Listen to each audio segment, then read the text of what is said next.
will I not hear. I said, I will confess my transgressions. But unto you, Yah, Thou forgave the iniquities of my sin. Yes. Selah. Hallelujah. Hallelujah. Hallelujah. We told you, precious Abba Yahweh. That we slept last night, Abba Yahweh. That Abba Yahweh we protected, Abba Yahweh. Knowing that it was you, Abba Yahweh, that woke us up this morning, Abba Yahweh, and breathed the breath of life in us once again, Abba Yahweh. Brought us back into the bed, Abba Yahweh. Down on humble knees, Abba Yahweh, we told you, Abba Yahweh. For knowing, Abba Yahweh, that there's nothing that we can do of our own, Abba Yahweh. Only in you, Abba Yahweh, that our strength cometh, Abba Yahweh. Have your way in the midst of this house today, Abba Yahweh. As your malak feels to lessen the bread of life, Abba Yahweh. The understanding of your truth, Abba Yahweh, to your nation, Abba Yahweh. Feed your people today, Abba Yahweh. Man up every spirit to try to come get you, amen, this day, Abba Yahweh. As your malak feed us, Abba Yahweh. To strengthen your nation, Abba Yahweh. To let the nation know, Abba Yahweh. To not to get off the path, but to stay on the course to the Merkut, Abba Yahweh. Because Abba Yahweh, you're in control of everything, Abba Yahweh. Abba Yahweh, you're the one, Abba Yahweh, that'll take us through every battle, every circumstance that we got to go through, Abba Yahweh. We know, that, Abba Yahweh, that you will give us the strength to endure it, Abba Yahweh. Sometimes, Abba Yahweh, you know that we get weak, Abba Yahweh. But Abba Yahweh, we could come to that one, Abba Yahweh, and cry out to you, Abba Yahweh. And you will give us the strength to press on, Abba Yahweh. Because we know the power that you have towards your nation, Abba Yahweh. You know, you won't let us down, Abba Yahweh. Because you are Abba your nation, Abba Yahweh. The one that you picked, Abba Yahweh. No matter how intense the battle gets, Abba Yahweh. We know, Abba Yahweh, by your strength, Abba Yahweh, we can go through it, Abba Yahweh. Because, Abba Yahweh, you're the one that called us, Abba Yahweh. You're the one that had us on your mind from the foundation of the earth, Abba Yahweh. And we told you this day, Abba Yahweh, that the word go forth to your nation in the Iraq, every four corners of the earth, Abba Yahweh, to let them know not to give up, Abba Yahweh, but just to stand, Abba Yahweh, and let them know you will take them through the battle, Abba Yahweh. Even though they may be alone, Abba Yahweh, but still, Abba Yahweh, they're not alone, Abba Yahweh, because you're right with them, Abba Yahweh. You see the pain, Abba Yahweh. You see the many tears, Abba Yahweh. But Abba Yahweh, you will dry them all up, and you will give them strength, Abba Yahweh, to stand in this battle, Abba Yahweh. Because you are a mighty warrior, Abba Yahweh. And Abba Yahweh, you have never lost the battle, Abba Yahweh. Nothing, Abba Yahweh, could be done, Abba Yahweh, unless you commanded to be, Abba Yahweh. Because, Abba Yahweh, we know our power in your precious hand, Abba Yahweh. Man don't understand this great king that we serve, Abba Yahweh. But we do, Abba Yahweh, because we know what you have done for us, Abba Yahweh. We know where you have brought us from, Abba Yahweh. Because you are how you love, Abba Yahweh. Your stretched out hand, Abba Yahweh, was toward us, Abba Yahweh, to bring us into your bosom, Abba Yahweh. And a wing that we can get up under for the current of the storm, Abba Yahweh. Only in you, Abba Yahweh. Your precious son, YisraYah'ale, Abba Yahweh. The precious dome that we shed it for a special, a segula people, Abba Yahweh. Hallelujah, hallelujah. Let us stand to our feet, nation. For the salvation of Yahweh and YisraYah'ale.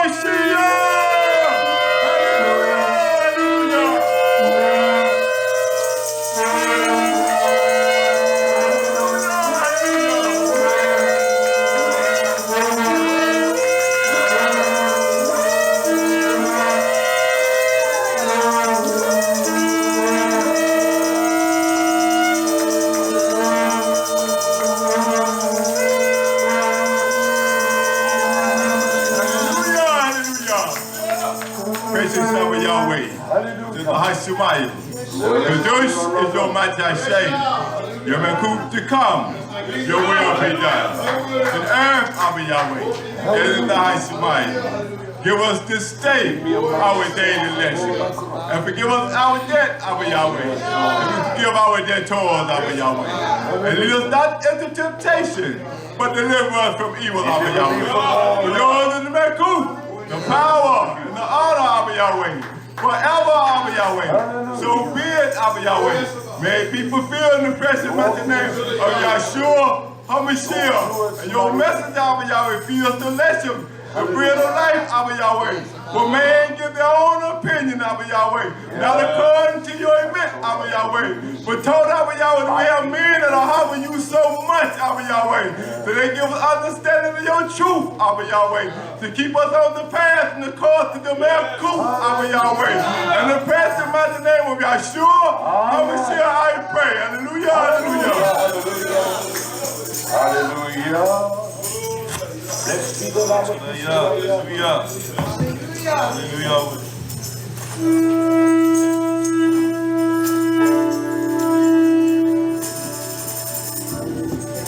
Hallelujah, hallelujah. For we bring the Shabbat, the offering of Torah and praise, into the bed of Yahweh our Abba. For he is worthy, YisraYah'ale. For he has done all things for his tough pleasure, and for his people, YisraYah'ale. So let us lift our voice, our hands, and let's dance, move our feet unto Yahweh our Abba on this precious Yah. Hallelujah.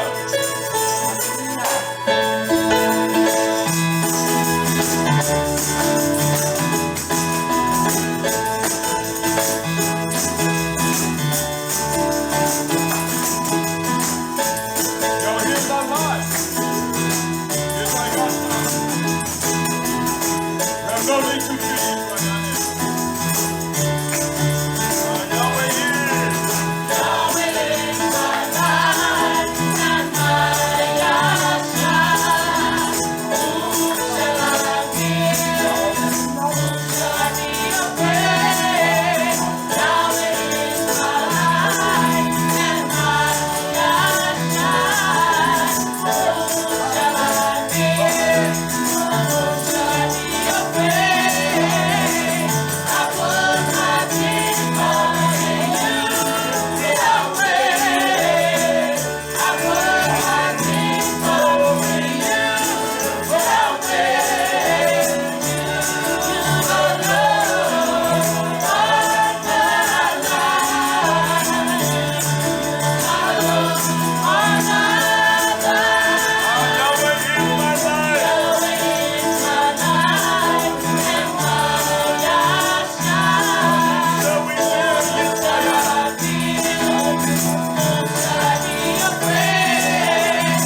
The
Great Abba, hallelujah. Yeah. Hallelujah. Yeah. Come on. Now sing a little bit of that for my Hebrew warriors. Put that down, son. Hallelujah. The bless of the King. Yeah. God that he has provided this time and season for us of the nation as a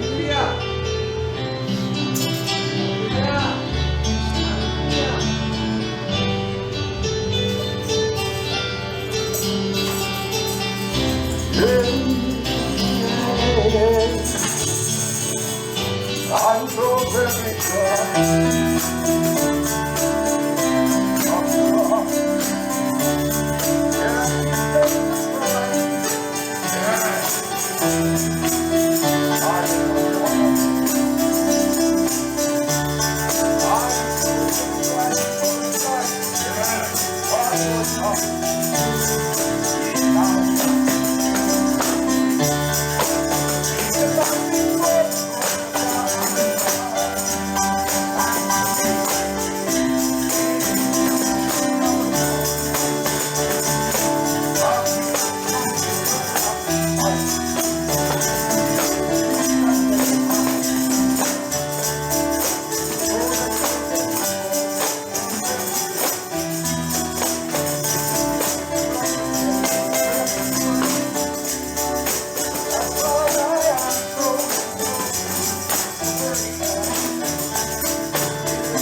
greet you all in Yahshua's mighty name. On this excellent Yom that Yah has granted unto the nations for this election. He has redeemed us from the dungeons of darkness. Made us free from the powers of our own captivity. Yes. That when we get the mind of Yahshua HaMashiach, we're free and we're free indeed. Whom the Son makes free, that He bara created that mind. I'm free indeed. And so I bless you that we can come. You are friends, our listeners. I certainly love my enemies. I appreciate you in every degree. I'm not upset with you. Someone writes me this morning to reprove me of their opinion. And will you still love me? That opinion means nothing to me, no more than my own. Hallelujah.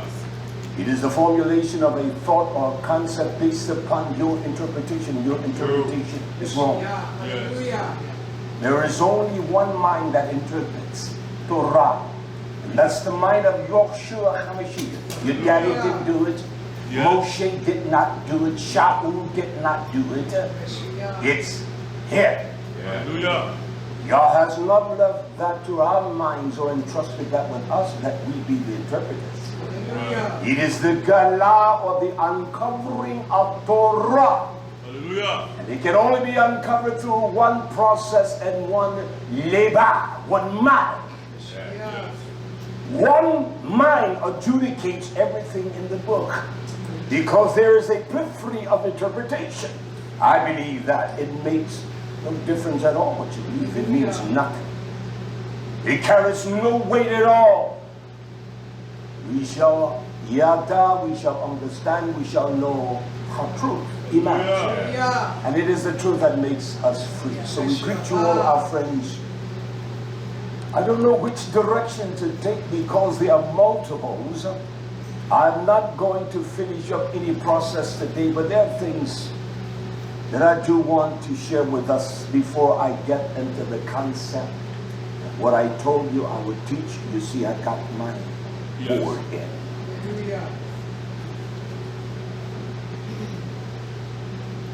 Let the great fear that has arisen upon the people and the nations of the Olam, of the Emirates. I did a little research and I simply want to share this with you before I get into the crux of the teaching. With this COVID-19,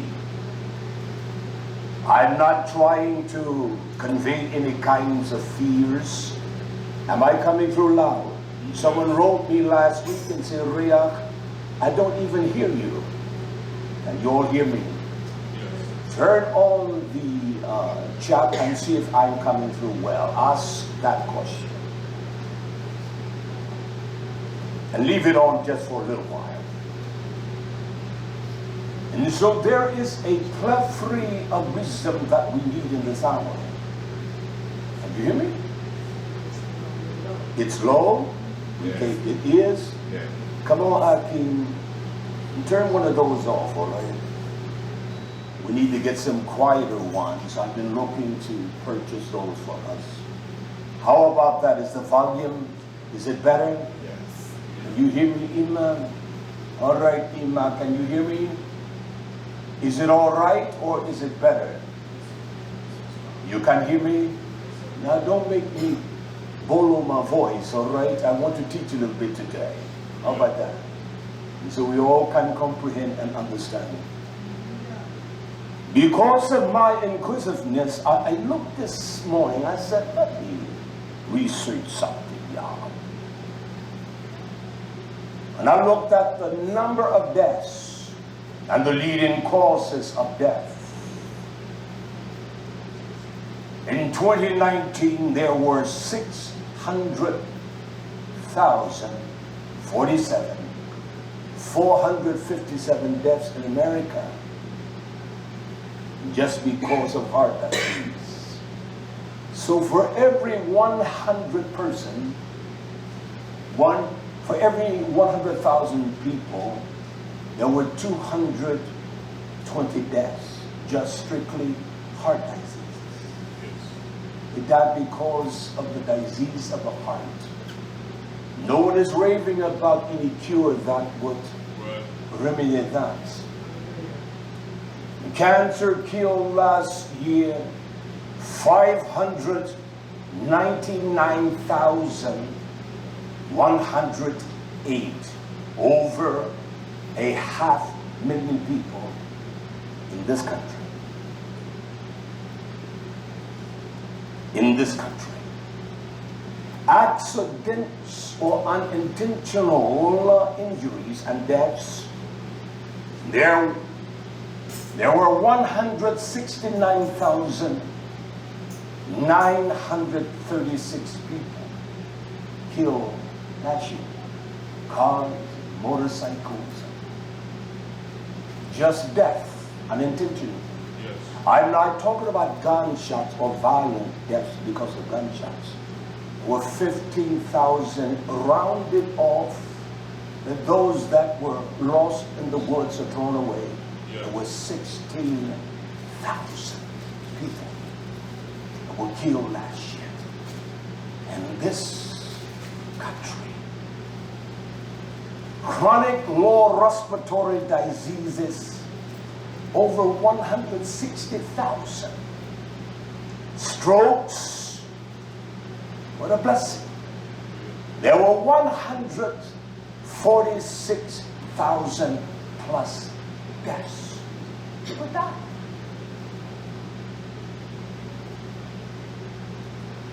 Alzheimer's, there were 122,000 people that died.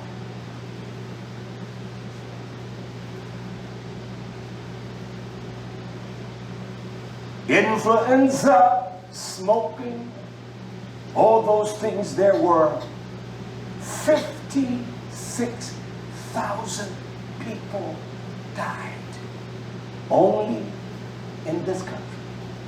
And in China, no, in South America, Brazil, in this country. Euphoric syndrome, never heard of it. There were nearly 51,000 people, your neurological system. And intentional self-harm or suicide were nearly 50,000 people in this country. They killed themselves, killed someone else. This nation has become awash because of its wickedness. What we call the coronavirus. I want to touch on that for a moment. Is it because we're cowards and weaklings? We have such trepidation and fear. It's amazing that how people move in the state of fear. Yes. I've had calls, people want to come here, but that is not about to happen. No. Period. Yes. I don't even know you, woman, man. I've never met you. I don't know your proclivity. I don't know your passion. We have to yada understand those, know them that labor. You've never labored with me. You've never sat down and ate my dinner with me. There are those that will condemn me or us because the doors are not flung open for them. It's not going to happen. Hallelujah. That's a fact. Yes. Because once the terror, just like it subsides, it will go back to their corrupt, evil, wicked, twisted ways. Hallelujah. Hallelujah. Are we just flat out cowards because of the corona? Well, I can say this, that we're not just going to allow anyone in here for this period of time. Are you fearful? Were you not taught that it is the perfect love of God that casts out all fear? Yes. You believe that? You don't even understand what it says. Yes. I want to ask you a question. I'll tell you what I read from when I finish. It is one thing that I tell us all the time. There is nothing like Tehillim, the songs of Dawid, YisraYah'ale, the songs that light our hearts and make us happy. Let me ask you, did he have perfect love? Sure he did. Did he sin? Well, we've all fallen short, not all. We've come short. And that's a fact. But I want to read what he uttered. He says to Almighty Yah, he says, my love, my heart is so full of kula. The pains that engrip me. They engrip me with such a tremendous terror, I don't know what to do. He says, my heart is so pained. And he tells us of this anguish of travailing. And then he used the word, they are within. Chereb. Inside my mind, inside of my being, it is where it is. It is not the external, but it's in me. Did he walk in the perfect love of God? Well, sure he did. Sure he did. He did everything, even his sinning. He made the proclamation to change that thing. Yes. So he says, it is within me. It is within me. And terror, he says, and the terror in this exacting pain that takes away my emunah, my strength. I have no confidence in you, yet I do.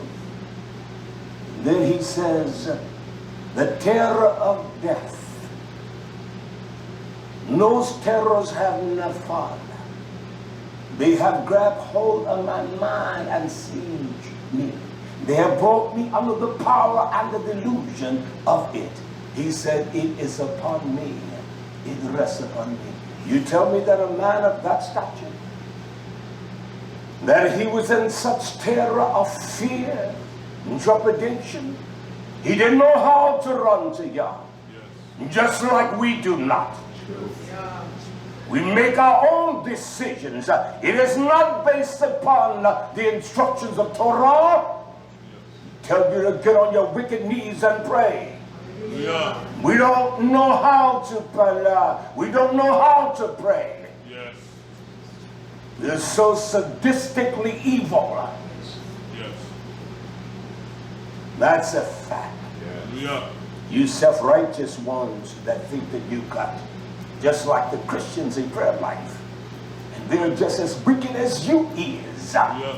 That's a fact. Hallelujah. Hallelujah. All this terror is upon me.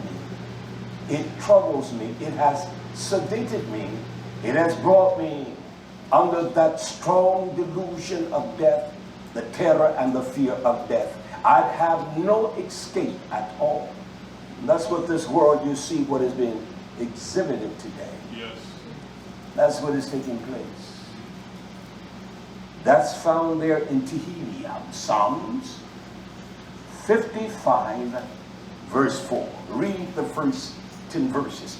But there is one that we all quote. We lack his identity, the power of his great strength. His name is Shaul. You will call him Paul of the Brits Hadassah of the renewed covenant. Yes. That's who you call him. But he made a statement. I want you to hear it. He made a profound statement. And the translation in Greek or Hebrew is still means the same. Yeah. This is what he says. And Shaul, he sent salutations, letting them know that were at Corinth, that how he has such rejoicing and such accolades of knowing one thing, that they had repented. They had made teshuvah. And they had turned around from their corrupt, evil, sadistic ways. Yes. They had changed. They were not walking in the same direction. And he makes a statement here. He says, for, there's a comma there, because he wanted his statement to be emphatic.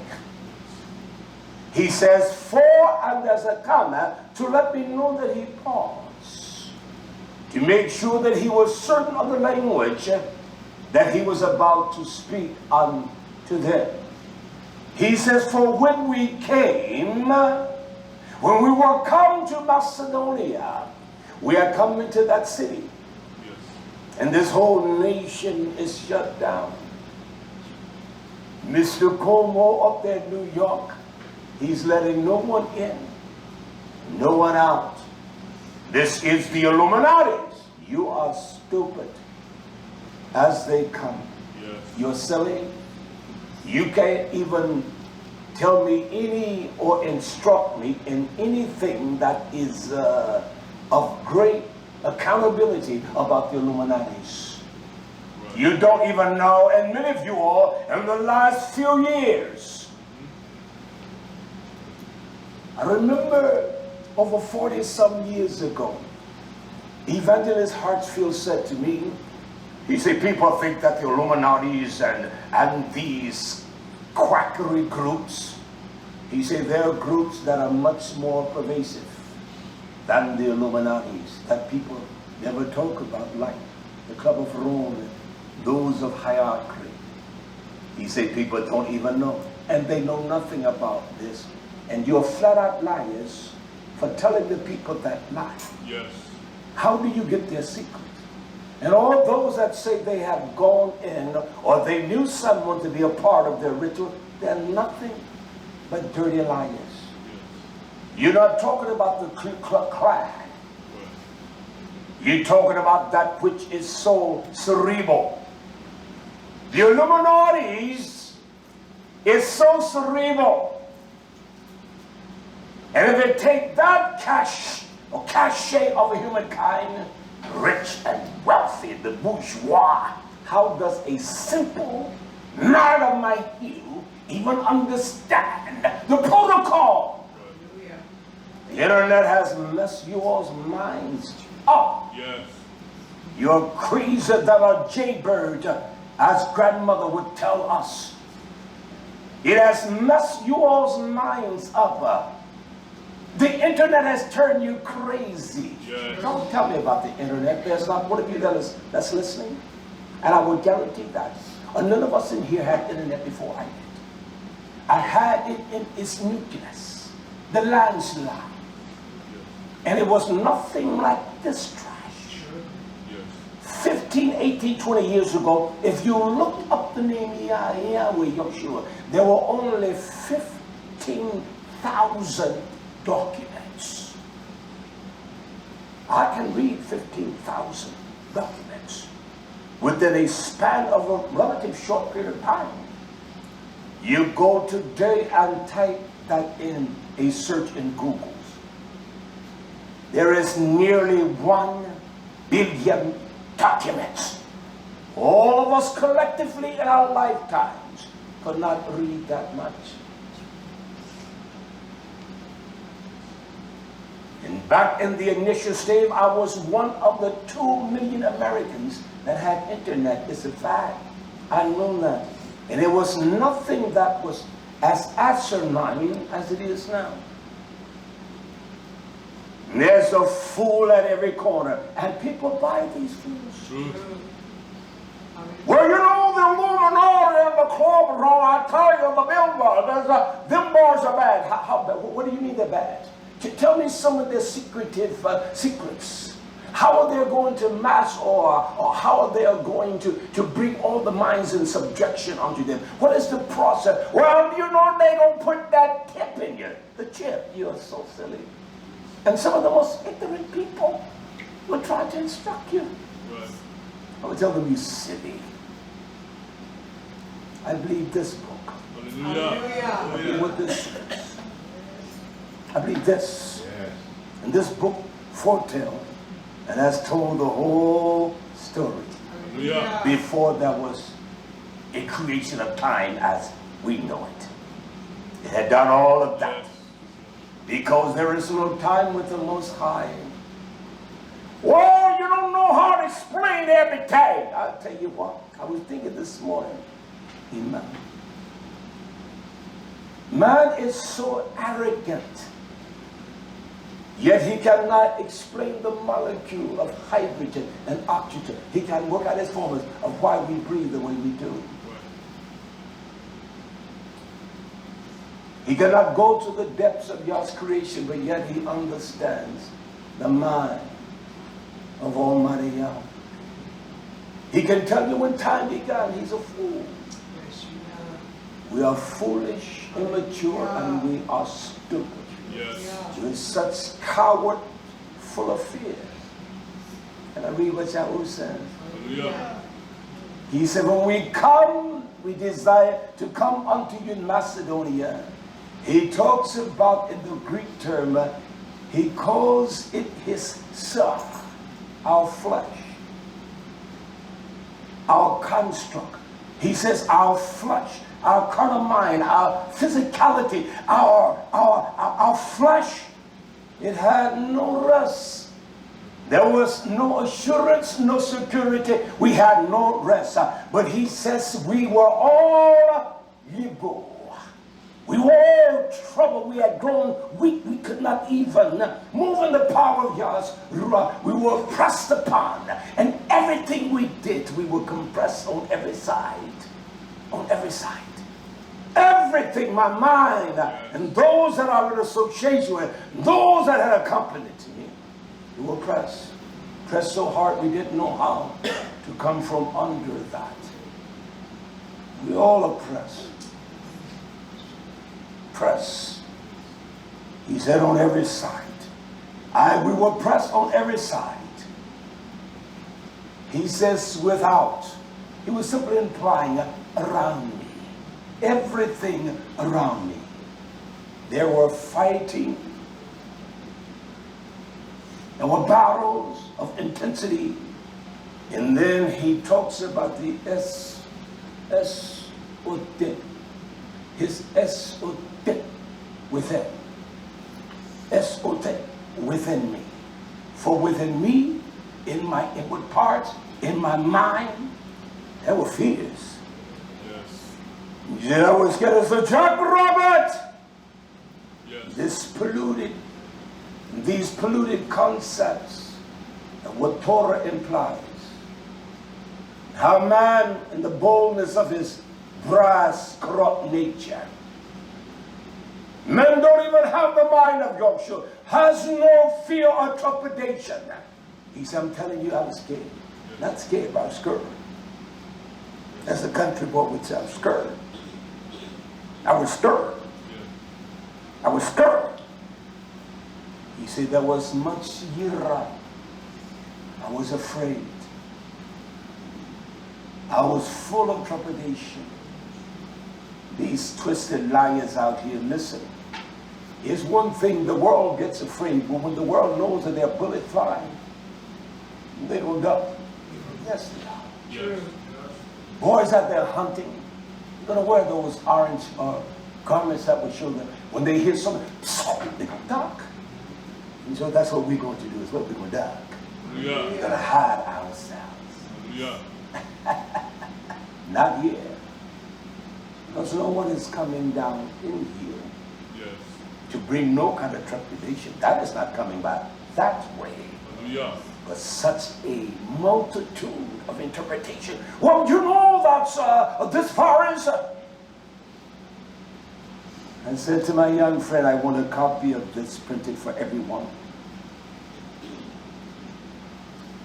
The only thing we know about the coronavirus is the coronavirus. We have not even looked to see the composition of it. How do you know that there is some form of infection upon you? We haven't. You haven't. All you've heard is the coronavirus. And that's all you know. And that's how you talk. You don't know a damn thing. The doctor says you got to take this medicine. It is called chromophosphoside ilac. You can't even pronounce chromophosphosides. But you're going to take that to everybody. Tell, well, you know, there's a new thing called chromophosphoside. And he gave me the lab. What is it? Tell me, what does it do? It's amazing. They tell you these medicines will cause side effects, itching and rashing, vomiting. Because it's not meant for our bodies. And that's just the fact.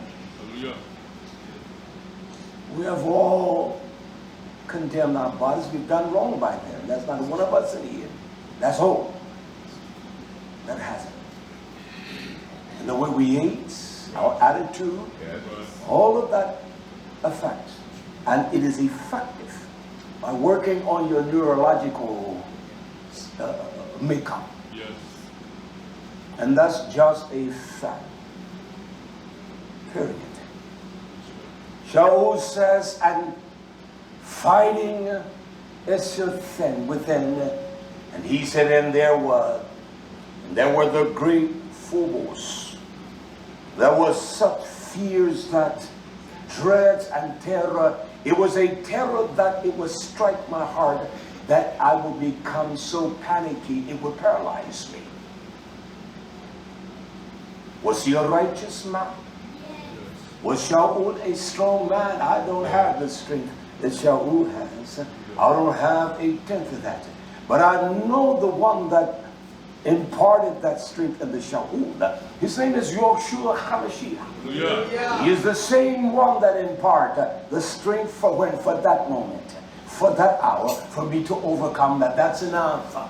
If I can get past that, it's almost you're walking in a bewildered place. You get past that terror, you feel a little better, don't you? Whew. Yeah, almost an accident. 65,000 pounds of an atomic explosion.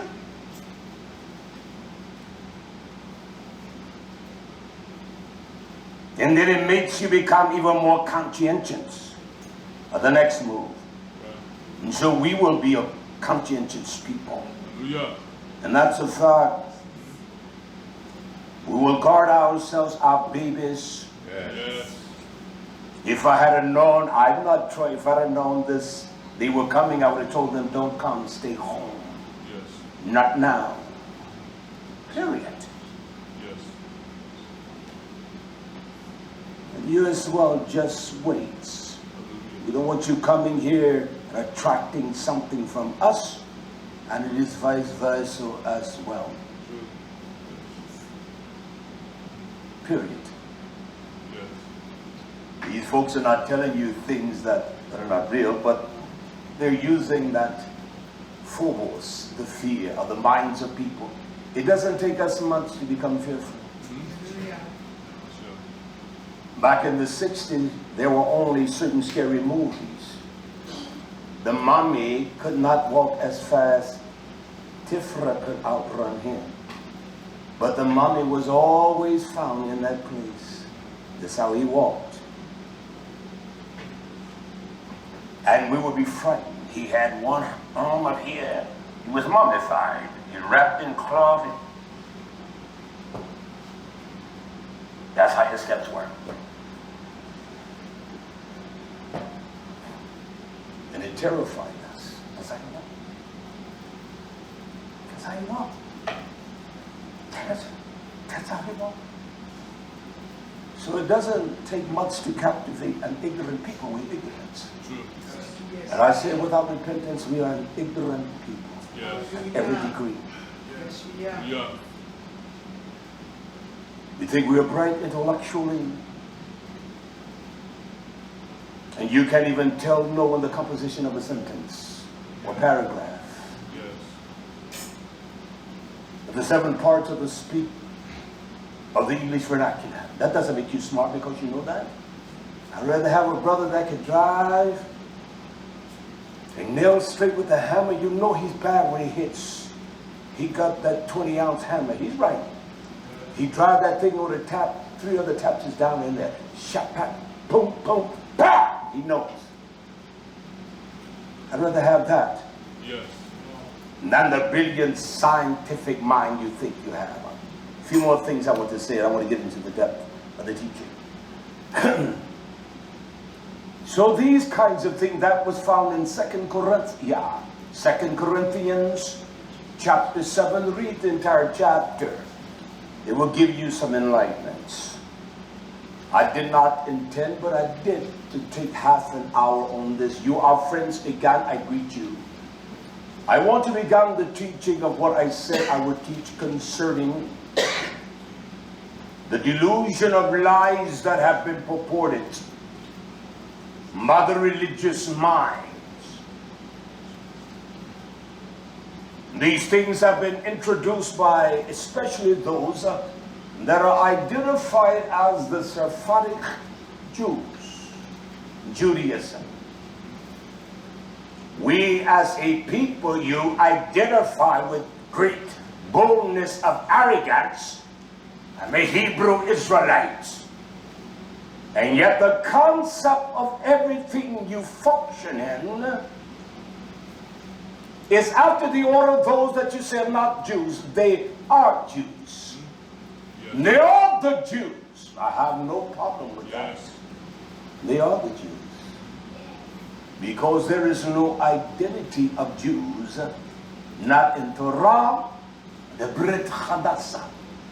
There is a nation of people that Yah calls a tribe, that he calls Yehuda, and that 2.5 tribes of them, Yehuda, but he never calls someone a Jew.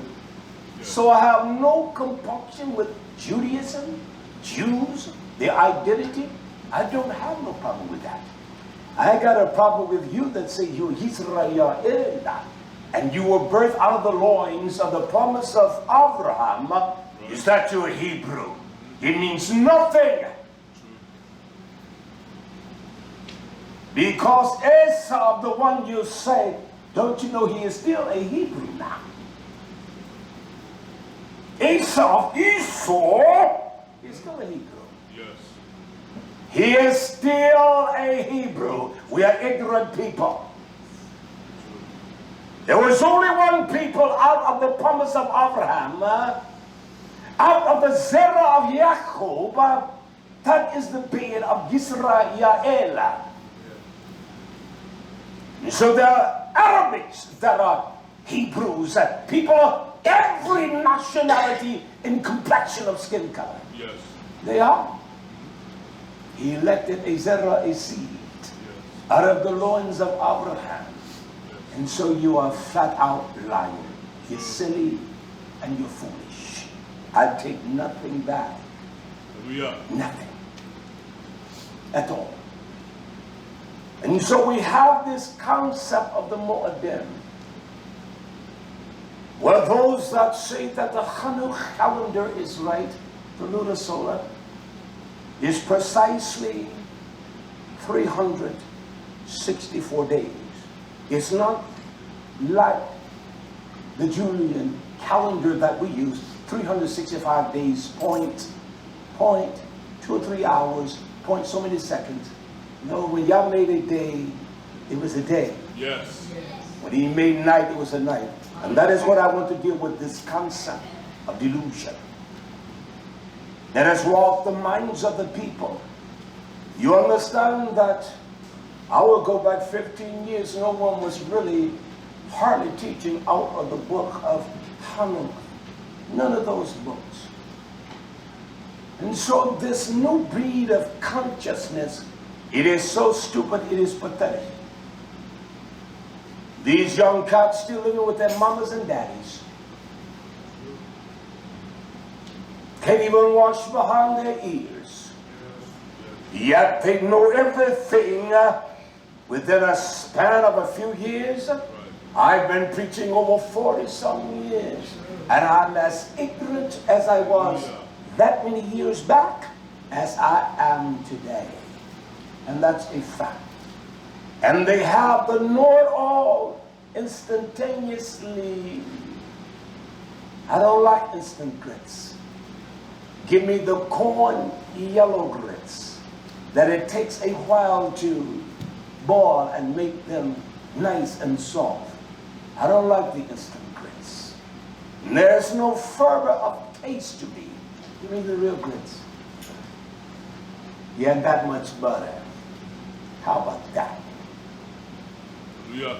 And so we have a concept that has evolved during time. That they would literally try to alter the kingdom instructions of Yah. I want to show us something. I want you to listen first. And I'll tell you where I'm reading from. There is one mother named of YisraYah'ale. He speaks of the times of this beastly kingdom. Now, people will tell you, well, it's going to be the old Roman Empire. They are foolish as they come. YisraYah'ale saw beyond a physicality of a kingdom. Yes, it is. But that internet can have all of you all thinking the same thing. Yes. It is a kingdom from the beginning. It is called Nachash. Yes. It is when the mind of the will of one turns away from the commands of Yah's instruction. That's what Hasatan did, and he caused Hava to denounce Yah. True. And that's what that mind does. And everything today makes you denounce anything that is honorable and truthful. Anything about Yah, you grab hold to what you perceived in your mind, not knowing how convoluted it is. In the day that you defy the Most High, you will become a god. You will classify your right and wrong the way you want to. Yahweh said there is a plethora of gods. And if I was serving a god, it will make no damn difference because they're all of the same power. A god is a god is a god. And I was saying emphatically, every god is a damn dog. Hallelujah. Damn every god. Hallelujah. That's bold, isn't it? Hallelujah. Damn the god of this earth. Yeah. Hallelujah. YHWH. You have become the god in your own right. True. YHWH. Mama say, boy, sweep that floor. Mama, I don't feel like it. You see, that is the execution of a God. Nobody tells me nothing. I do what I want to. But you're eating her bread. I was never like that with my mother. I would sweep the floor and clean the bathroom. I did all those kinds of things. I knew it was important to do. So this is what the prophecy of Daniel is. I want to read that. I'll tell you the chapter. I want us to hear today. Hallelujah. Daniel, he saw the power of this extravagant power of these kingdoms. The beast, Nachash kingdom. The kingdom of Karachma, of this dragon, this beastly spirit, rises up in your own mind. And not only that, he saw the greatest of all things. He saw this one rise to his zenith of power. And the only way he could identify him is as the Son of Man. He saw one rise up. Out of the ruins, our minds were twisted. They were messed up. And all of a sudden there arose Chum. Not that you knew about Yah, you knew about God and your self-righteousness. And in the midst of that, there was something that Chum. It rose up out of you. It rose up out of the instinct that Yah had put in there. The measure of Emunah he has given unto us. Yes. It rose up. It came up. You began to become trouble. You didn't know what to do. You didn't know. And he led us down this path.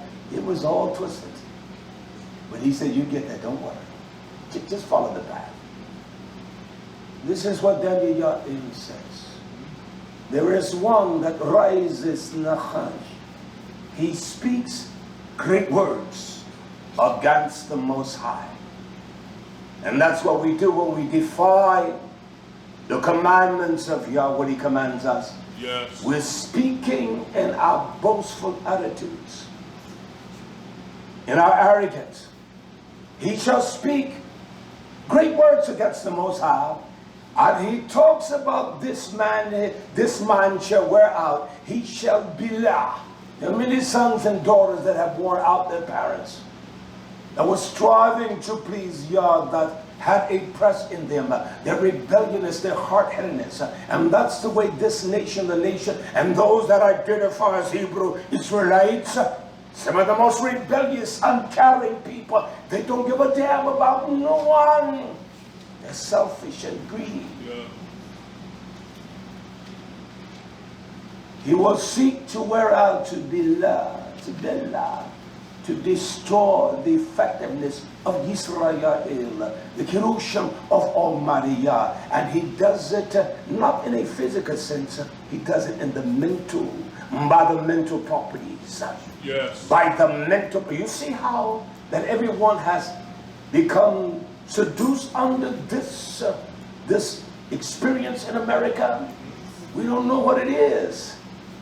The cornbread and some pork belly fat for dinner, some pork salad and collard greens. You don't know what it is. You eat sushi.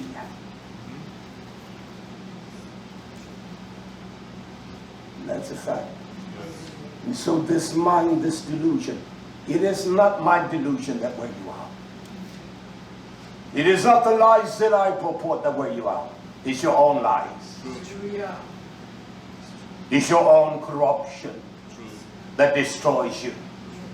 Shall seek to wear out the conditions of the Most High. And this is one thing he shall think. Notice now, hear this. I'll tell you precisely. He shall think to shana. He shall think to change. In essence, he's going to alter. Yes. Frustrate the time. And that's what you see across America today. Everyone is frustrated as to when the Pesach or the Pesach of Yah began. They are frustrated about times. I will not be frustrated. Hallelujah. They will seek to shinna, to alter, to adjudicate. In everything that is adjudicated by the same principle, those that call themselves Hebrew Israelites, they get it from the slither of land that they call YisraYah'ale. True. Whereby the council of the rabbis, I want to show us something after this. I want to it's going to take a few minutes. And I'm not going to be in no rush. I want us to understand. You don't have to understand the totality of what I have taught, of what I know, because I'm a student of this. Hallelujah. And so whereby you may not have hours or make it convenient, I will do it for you. And I will show you, then you can open up the book and understand. Hallelujah. You can go beyond me. And so everything comes from a rabbinical council, or that piece of land that they call YisraYah'ale. To my calculation, Yah promised Abraham all the land from the great river Nile, the great Euphrates. That's a lot of land. Yes. Everything in that piece of land we call YisraYah'ale is superficial. The trees, the grass, nothing. It's a barren piece of land. But all of that is part of the elect of Yah, the land that he elected for his nation of people. And don't give me that stupidity that you will call the people of that continent Africa, dirty, stinking Africans. In the house of his elect, they migrated throughout every part of that. Yes. Of that. Well, we are the ones, we came on slave ships. They are so stupid. Yes. He scattered. He scattered his people. As we were reminded by our Zachin, the seeds were scattered. Find me one. 12 different kinds of brassica seeds, representing the 12 tribes. And you feel your hand and just scatter them. You can't tell the tribe of Yehuda from the tribe of Shimon or the tribe of Levi, of Reuben. You cannot. These are liars. Yes. They're corrupt, dirty, nasty liars. True. And that damnable, twisted chart, it's a lie. Yes. It's a lie from the gutters of hell. Yes. And only you that are ignorant will be succumbed unto them. I would think that there are more people of my hue on slave ships went to Brazil, South America. True. I would think that they would be the tribe of Yehuda. There are only 45 million people that look like me in this nation. And yet there's something like 80-some million of them down in Brazil. And they're not even on the chart. Get out of here, you silly people. Hallelujah. Damn your chart. I say that for the fight. Prove it. You're always telling strangers on the street to prove it. You prove it to me. Hallelujah. Take a DNA test. They won't do that because they're afraid. They're afraid that they may say, well, boy, you got some of that Hungarian blood in you. They're afraid, they're cowards. Yes. But I guarantee you, any of their sons or daughters was charged with a crime, they will accept the DNA test to say that prove her right or wrong. She's not guilty. And that's a fact. Hallelujah. That's a fact. Yeah. So WYM says, they shall think now, that's what has been done, to change the times or the Zimah. The Zimah are set times. That's what the Moadim are. The feast days of Yah, they are set times. You cannot alter them. You cannot alterate them. They are set in the heavens above. Hallelujah. And he gives us the sure thing to make us know that we're on time. As I said to us last week, there are only like 31 nations or countries in the northern hemisphere. Although the population is 4 billion, but there are 41 countries in 45 countries in the southern hemisphere. And yet you tell me that y'all did not know his people were going to be in the southern hemisphere. And everything is based upon the northern hemisphere. There's a solstice twice. There's one in the winter solstice. They're in their summer solstice. We in our summer solstice, they're in their winter solstice. And that's a fact. And so this is an altering of times. And not only that, but it says death. It says law, death. In essence, they have substituted the commands of the Torah, and they have denied the decree of Torah. That's what the word death implies. The Lord, and they shall be given into the hands until an Idah, for a time, and that Idah is a set time. It is a period. Yah says that they're going to be given into the hands of this beastly Nahash. I know I was. I'm glad that he brought me to that time. Hallelujah. Made me free from the hands of that oppressive spirit that ruled in my life, that made me ignorant, had me stupefied, just like it has you. You don't have to agree with me. I'm not here for you to agree with me. I will teach you what the book says. You can tell me what a word defined if you haven't defined it. How can you tell me what it means when you don't know what it means? It's almost like someone said, well, you know what I mean. You know, I mean, well, you understand what I mean? No. Because you haven't told me what it meant. Well, Mama, that's what I mean. But you know, if you see, Daddy, but what I mean, you know, don't tell me children don't do that and young ones. Well, you know what I mean, man. No, I don't know what you mean. You know what I'm trying to say? No, I don't. You must say it. You must convey what you mean. Well, but that's what I mean. Mean what? So there's an alteration of time and season. You go on the internet. I search these things beyond. I don't say it boastfully. Beyond the vastness of the majority of people in this country. I sit for hours. I sit in the wee hours of the night and I search. You go on the internet and look for the feast days. You will see that the same constitution of that which comes out of the land called Israel, they all use the same formula. They denounce Yah's formula.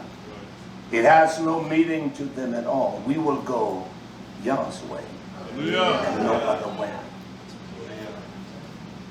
That was found in Daniel chapter 7. And I read verse 25 in that, in the book of Daniel, chapter 25.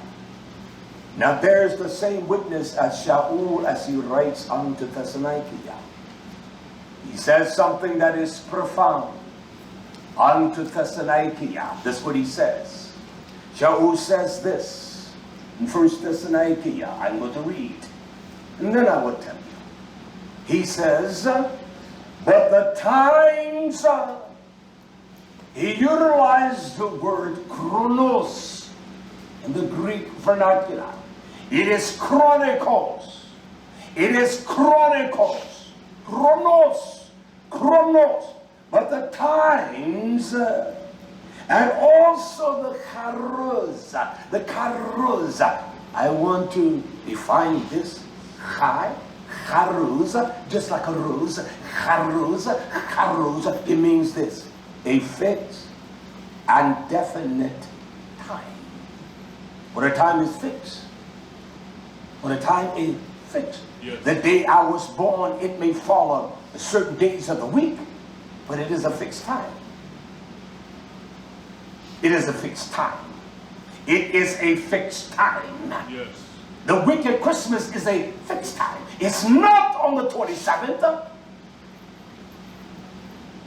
And that's what the words Chai, K-A-I, Charoza, Charoza is the time that is fixed. Yes. It's the time that is settled, and the time is set. Hallelujah. It is set. And so Yah must give us a remedy that is so simple that you will know that this is the fixed time. This is the time. You count the days, you know, but this wicked world in their arrogance, oh, we want to make sure it's nice and warm, and it's the spring of the year, and that we can go out and act like fools and do that which is wicked. Your women dressing like dirty, stinking whores, and the men like effeminate faggots. I don't take it back. Hallelujah. Men peering at other men's wives, getting close and touching them, and rubbing up against them. That's what these dirty dogs do. True. Taking pictures of other men's wives. I'm no young boy. I know what I'm saying. Yes. Job says about the times and the seasons, YisraYah'ale Achim. He's telling us something. He said, because Yeshua is coming. They were not prepared at his coming in the beginning because they have forgotten the times and the seasons. Everything they did was polluted. Yeah. They have forgotten that nation.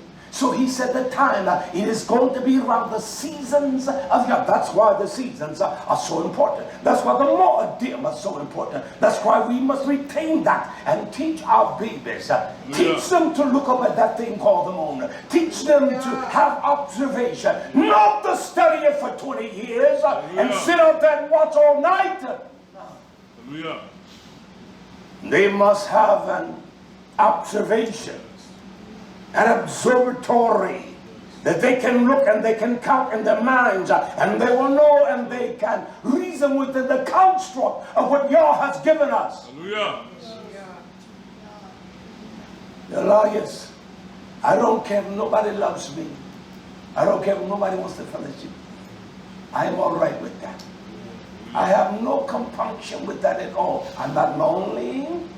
I'm not sad at all. I'm happy. I'm very happy. very, very happy. I'm very happy, son. I'm not miserable. Not one bit at all. I'm very happy. That guy you said I was young, so strong and zero. That's all that is shaping me now. That's a fact. He said, my own. But y'all stand by me. He stood by me when I was a fool, and now my reasoning is a lot different than what I was when I was 16, 17, 18. So I tell all you young people, it's important to listen to those that are wise. You're not wise. You talk from information, you have no experience. That's all you do. The internet has fooled you. Make you think you're smart. You're not smart. You talk from formulations of bits and pieces of information. When a man has the ability to be known, to understand matters, he has the ability to go within the context of anything, I don't care what it is. And he can draw out the substance of that matter. I don't care what it is I have to understand. I know how to understand. It's a pattern of understanding things. Because his book has taught me that. Hallelujah. Hallelujah. He says to them, Shaul said, there is no need, there is no necessary, of no necessity that I write to you. I don't have to write to you and tell you when the times and the season, when the coming of Yahshua HaMashiach. You will know. You will know to go and run and hide yourself in the ark of the refuge. I want to teach that on this Kitzveh Imans. The refuge. I want to teach that this Kitzveh. You will know. Because the wise, as we were reminded, 5 wise and foolish, the foolish went out. Yes. But the wise heard enough. Hallelujah. And they're near the lamp, and that's what the Torah is. It is a lamp unto my path. It is the nearest, it is the lights. The foolish went out. They didn't find no oil. And the wise says, no, we're not giving you 1 drop. We're not giving you 1 ounce. Well, you don't love me. I don't give a damn. Yes. Get out of my face. You defy Yah and all of your ignorance. And there are those that think they can repudiate me. Listen, not one of you can rebuke me. These are clean because I know they're later. He rebukes me all the time. I said to him, man, you get up there and you know you're blaspheming me. That's why you look at me, because you intend to do that. I don't have no problem with that. I'm glad he talks to me. Happy. But you're not coming here to repudiate me and tell me where I'm wrong. I'm not going to let you do that. You come and live like me for nearly 25 years, and then you can talk to me, all right? So that's found in 1 Thessalonians chapter 5, verse 1. YisraYah'ale 7:25, 1 Thessalonians chapter 5, verse 1. Well, you're going to shut the door here, preacher? Well, I sure am. Can I read something for us? Yes. Will you believe it? You'll know what I read, whether it's in the book, all right? I'll tell you where I read from, and then you will research that. Hallelujah. And I will give you the verse precisely where I'm reading from, and let you know. I want to read this in Bereshit. Okay. One that Yah sent on the command and the mission, because the people were wicked. They were incensed to Yah. And there were those that Yah sent messengers to his house and say, go warn him and tell him to get out. Tell him to get out. His name was Lut. It says this. And when those that were violently showing their attitude against those messengers of Yah, and that's what you do today. You show a violent contempt for those that would tell you you're wicked. Yes. And you're unclean. You're not right. And so when the messenger came, these corrupt individuals pressed upon the door. And Lot wants to appease them because we think that we have to show that kind of false love. It's not love. True. It's not genuine. No. And so as they pressed upon Lot, it says this in Bereshit. I just want to read one verse. But the men put forth their hand and they pulled Lot into the secret place of Yah. They pulled him into the house. They pulled Lot into the house to them. That's what the Torah is going to do. And then the Torah says, and they shut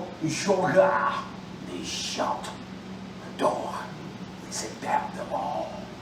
We're coming back to kill them all. The babies, the children, the sons, the daughters. He shut the door. And we think, well, I'll just leave the door, always leave it open for you, baby. And someone come in there and butcher you.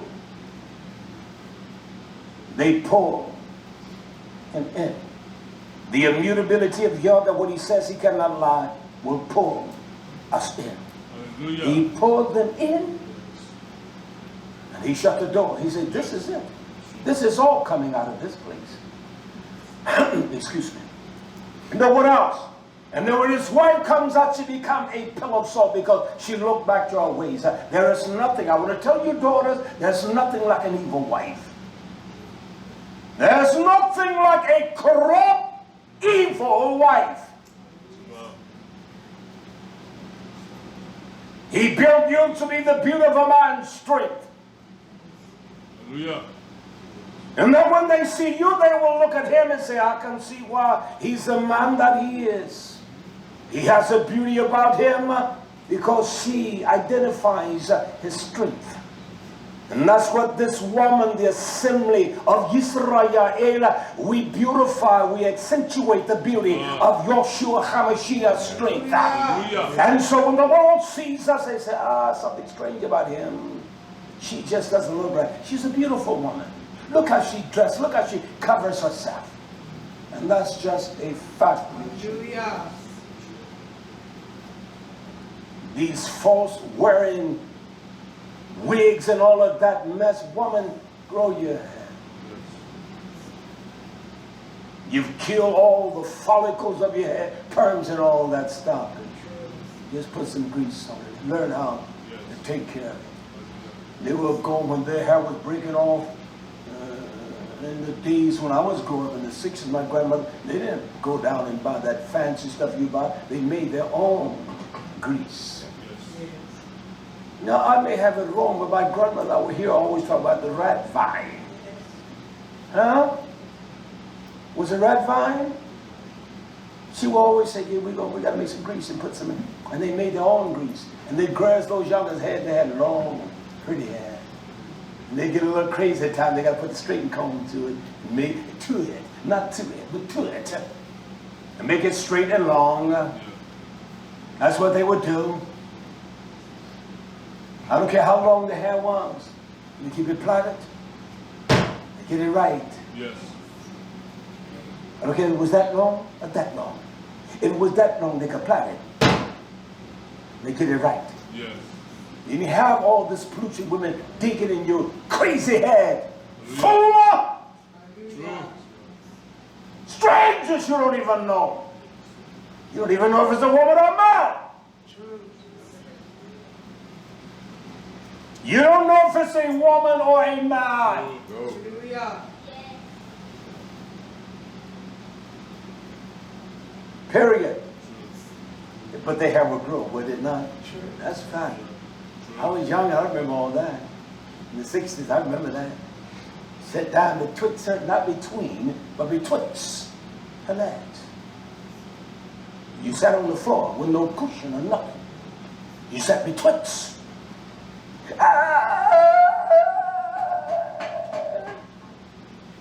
Girl quit. That's how they did it. I want to read this, 2 more verses that's found in Bereshit. Read the entire 19th chapter, but verse 10 was the one that time read. Hallelujah. Hallelujah. Joel writes unto Gulushia to warn them, to extol them, and to encourage them as to the path and the process of this walk. He says something so important here in Galatia. He says, can I tell you something in all your struggles? He said, but before Emunah, before faith came, Bo entered in before. Do you remember where you were before you could believe? He said, before faith came, we were kept under the Torah. We were kept under the law of our own corruption. We did that which was right in our own eyes. Nobody could tell you you're right or wrong. He said that before faith came, you got Baptist, Methodist, Pentecost, and they all are different. You got Hebrew Israelite of this camp, GMS, ICUP, and all of them. They're all different. The tenets and followers are different. True. It's a sad shame. And they all are serving, quote, the same God. The God of hell. This demon of darkness. That you can call those that you see of the family of the house of YisraYah'ale some of the most deplorable names that you can't even identify a humankind with. You don't even call Esau that, the white boy. You don't say any names to ridicule him. But you will call those you say your brothers, you are dirty, filthy liars. And that's a fact. I don't think nothing back. None whatsoever. And they all got different dates when they go to keep. Yah's not the author of confusion. No.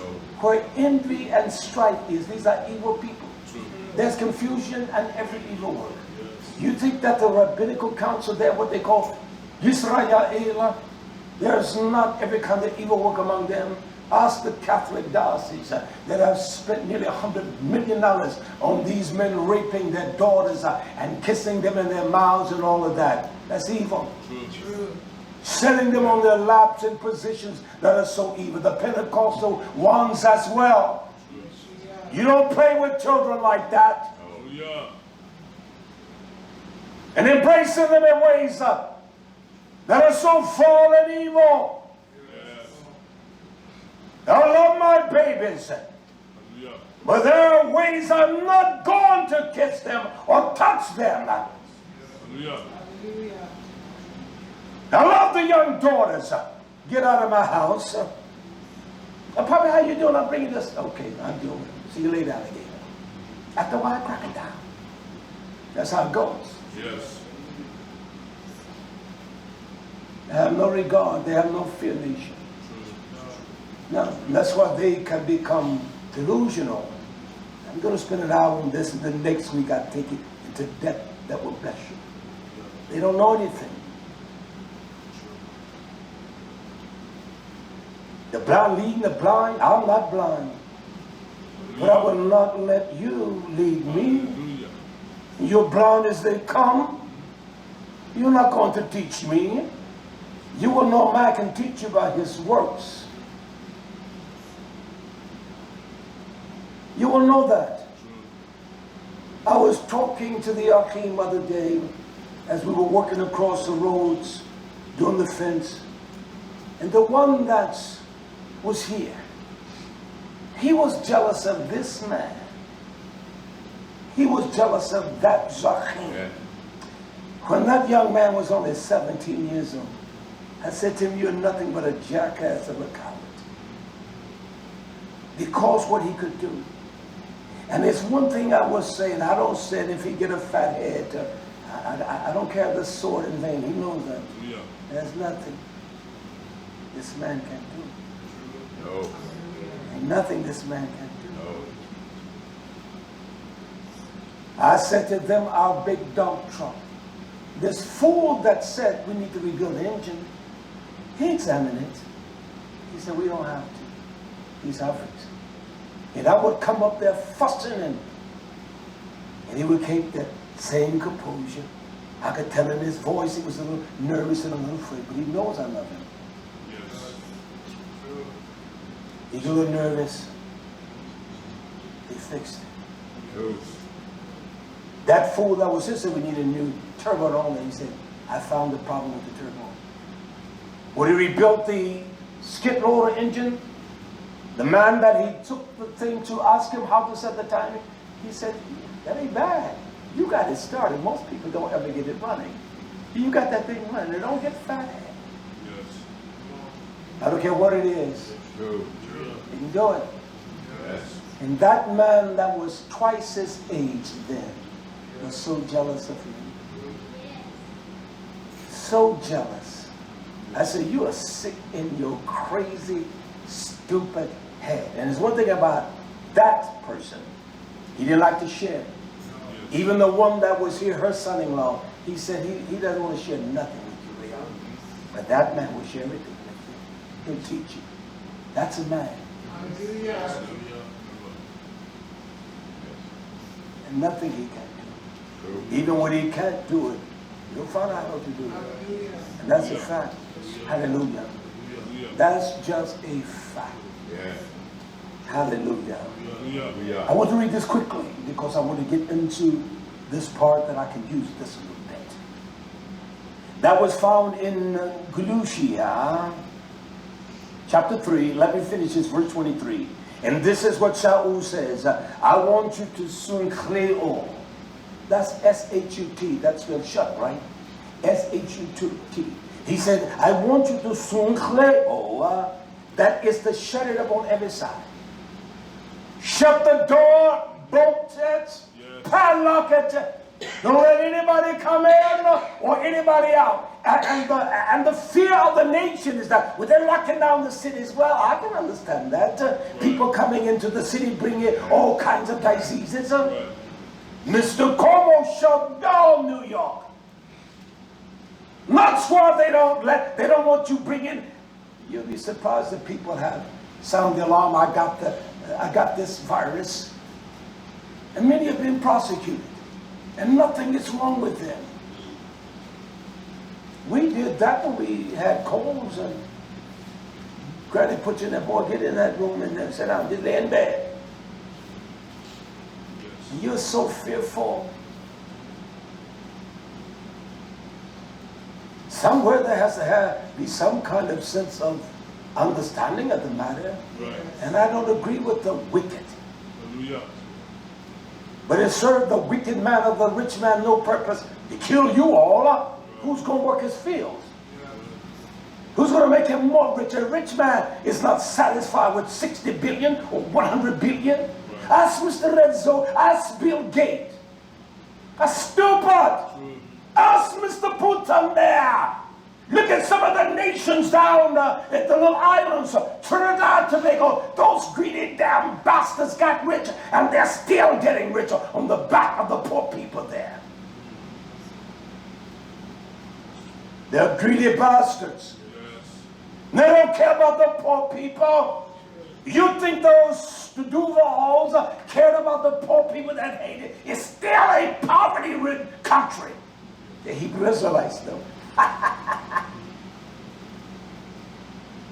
You think they want less money or more money? They want more money. And the more they get, the more they want. Well, make another $1 million. No.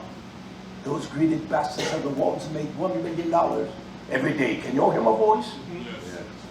They make $1 million every day. That's crazy. That's insane.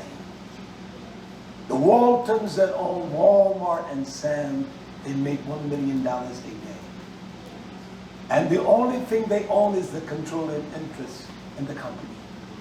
Because the stocks are sold on the open market. But they own the largest share. So collectively, all of them own about 50, anything over 51%, they can appoint board members and everything. You think that's enough money? You would think that if you had $1 million, you say, oh, what I would do.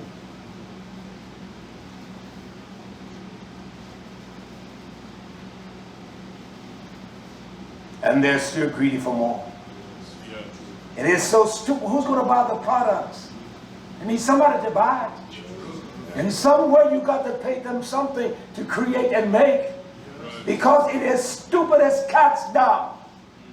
It is so stupid. Well, they're going to get rich by killing us. If there is a hell and it is, how in hell are they going to get rich when nobody's buying their product? You see how stupid that is? But these are the wise ones that know you do. They know they do not. They know how to work that thing, boy. They can work them computers.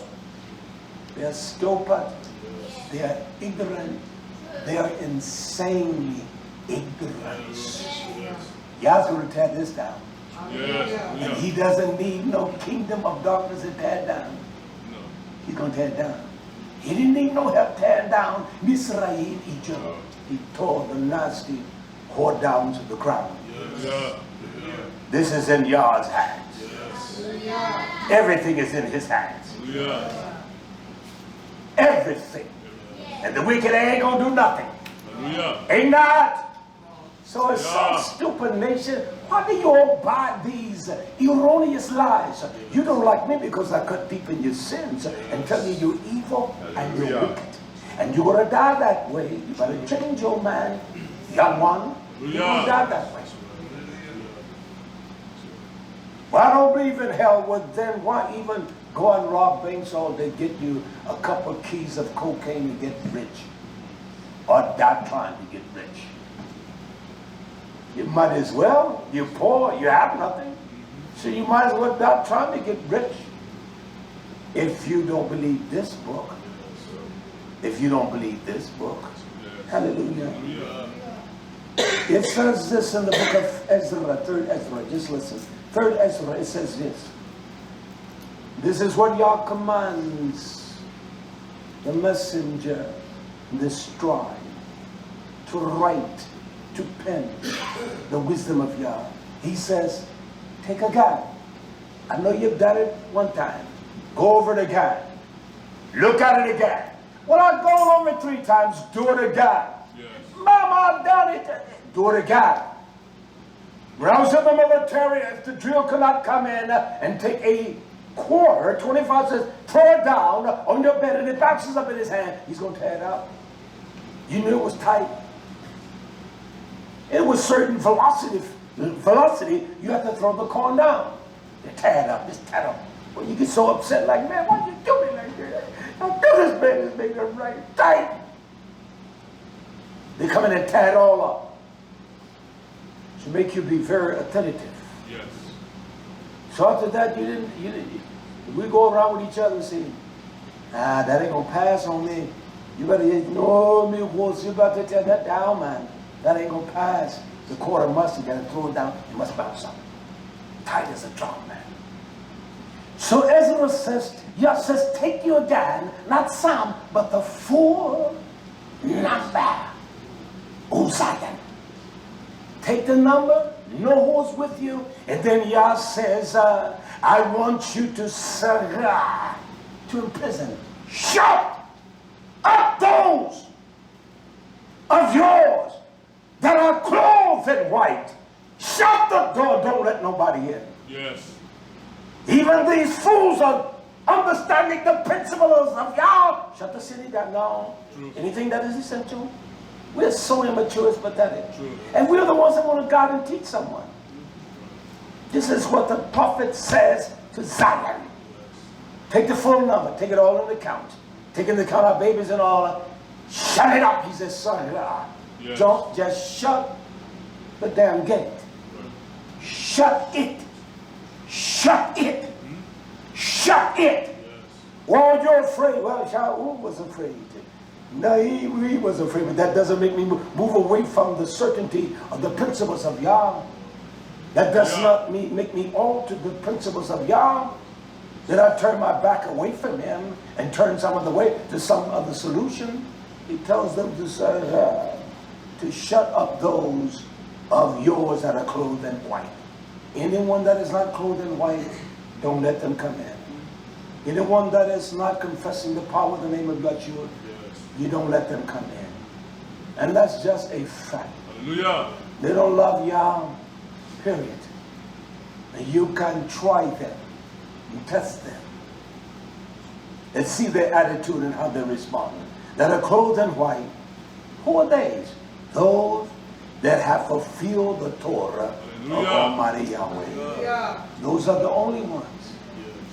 The door is shut. When the master rises up, he shut the door. So even these foolish governors say, well, I'll tell you what, Jimmy, calling you, this is Mayor Como. Mr. Newman there, how are you doing? I'm here in California. All these cities are desolate. It is. I'll give you time to just sit down and shut your wicked mouth. Hallelujah. You spend no time with your wife, your family, your children. It's boring. It's not boring to me. Hallelujah. Nothing boring about my life. Nothing.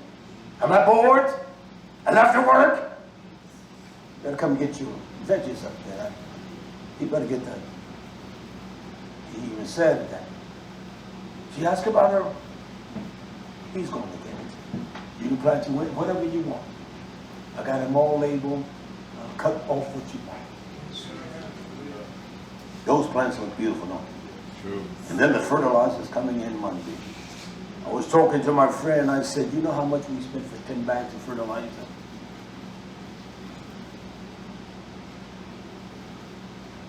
It was nearly $600. It cost $165 to ship it. I say, can you imagine if Zakane and Yawasada, Zakane and him went up to check Virginia? That's a whole day's ride. You got diesel to buy. Next year we'll go up there. This year we'll go up and get our own stuff. We take a day off. That's what we will do. And he says to me, I knew. I knew you put that money in it. Well, sure I did. I didn't go to Lowe's and get that trash they got up there, but this is, no. We purchased one bag of fertilizer, 25 pounds. It was $106, $50 a kilo. Go over there and talk to those cabbages over there and tell me what they look like. They're dancing, aren't they? You know that's a fact. Isaac knows what Isaac do, all right? Isaac don't know today, but Isaac learn tomorrow. Isaac learn. And that's a fact. So all those that are not clothed, shut the door. And so these governors are saying, you don't belong here. That any rule of a city will do that. Yes. And I don't fear what they're doing. I don't fear that. No. What a great time. They telling folks they off from work. Spend some time. Turn the damn television on. And spend some time with your babies and love them. Yeah. You sit on the floor with them and just have a picnic. It's hard to do that in New York in the rat holes. They live in rat holes. 7, 8, 9 in one little one-bedroom apartment. I don't care whether they're Chinese or blackies. And that's just a fact. Yes. I don't care who they are. Folks with a house big as this tabernacle, something like that, they're flying on cloud 9. And that's a fact. You don't get something this big in a city like that, and you're going to pay $600 a month rent? You're crazy as a jaybird. That's a fact. Yes. You can't do it. So we're in the season and time that's found in 3rd Ezra chapter 2 verse 40. We'll read the entire chapter that you can understand the context. Now this is where I get into the crux of what I want to teach for today. I want to show us something, and I'm going to come down for a little bit. How do I want to do this? Let me do this first. Is the mic on, my post? Those that say that, you know, I looked the other day, not the other day, I can take you to my office and show you hundreds of pages of study. What I've done just on this day, the Moed, the feast days of Yahweh. And there are those that ascribe to Hanoch's 364 days a year. I ascribe to that. I don't have a problem with that. But yet even their feast days, one said to me one day, well, your days are like 353. The year before last, they were 353. The next year, they were 354. They were 355. And so I sent him some information, that person. Let us look at this. Theirs were 354, 355, and then it was 383, because there is terminology we must understand. And I'm going to explain that to us. And that's why the days, they pollute the seasons and the times of Yah. And those that call themselves Hebrew Israelite, they follow the same construct. They're not following the Torah. Yah put nothing there for us not to understand and to abide in that. And 98% of the people in America that say they love Yah, they have never read the Book of Hanoch. Neither have you. They don't even use it. And all of a sudden you say, these are the Moedim of Yah. There's a group in Atlanta. They subscribe to the concept of 364 days. There's something that is vital we've forgotten, and they have forgotten. But yet their feast days between each other, I got them all. One day I will share this all. This is the kind of teaching I'm going to do in my office for everyone to see. I don't want to bring this into the Shabbat, but I have to. Their feast days are like, from this year to next year, that was 384 days. From that year to the next, it was 386 days. From this to the next, it was 386 days. Well, that doesn't fall within the contextual flow of what Hanoch said. But they say that Hanoch calendar, the liars, I despise all of them. And I will not be a part of their folly. Let me read this first. Can you all see me well? Okay. I want to deal with, first of all, with a mathematical approach to what we call the Jewish calendar. It is based upon a cycle of 19 years. I want to put this up first. Then I want to show us something. This is what the Jewish calendar is based upon. It is called this. It is called the Metonic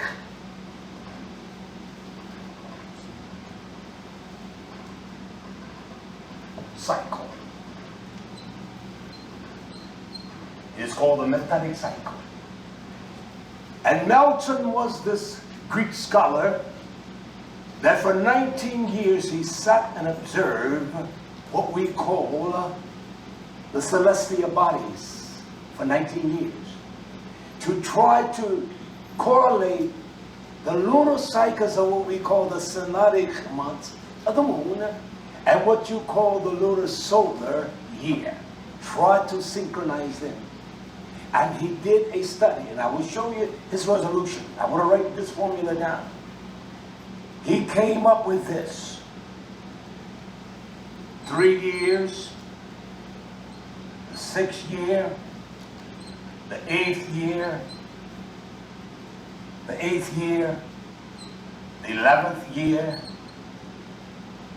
the 14th year, the 17th year, and the 19th year. He studied for 19 years. And that's why the Jews and every congregation have called themselves Hebrew Israelites. You have to get behind that thing and just keep it on me, all right? That they will utilize this system. Now, I will show you how this works, all right? And I show us that. So if we're coming from year 1, year 2, Pesach, Passover. In year 1, we're using this cycle. It will be 353 days. In year 2, it will be 354 days. And this is what they call a leap year. The 3rd year is a leap year. And so the difference of years, go to anyone's website and look at their modems and see how the dates are so vastly different. So in this, what they call a leap year, they add a month, they add days and time. The feast day, same Passover now. It was Passover. I got so much material because I've gone to so many websites. I've calculated their numbers, and they're so evil. If we go to the third year, in the third year of this, what they call a leap year, it will take 383 days. 383. That's more than the 364 that Hanoch talks about. Yes. Listen. And so after this leap year, in the 5th year, this is the 5th year, right here. I mean, the 4th year will be right here after the 3rd year. Then it recycles back. It'll be either 353, 354. It will be 354 days in the 4th year. In the 5th year, it will be 355 days. That's the 5th year. And in the 6th year, here it will be 384 days. From that Passover to that Passover. This is what they call the Metonic cycle. They will even tell you it's not even, the best we can say that it is not accurately, it is an approximation. Y'all put that thing in the heavens for us to observe it. Yes. And so that's the 6th year. That's the leap year right there. I want to show us one of the most foremost men in America. That's why I have that here. And I want to show you what they base this upon. We are an ignorant people. And so it goes back here. It will start back. This is the leap year here, the 8th year. So you got year 6. You got year 5. You got 6. You got 7 and year 8. And so in this year right here, in the year 7, it will be 315. 6, 8. It's 2 years between each.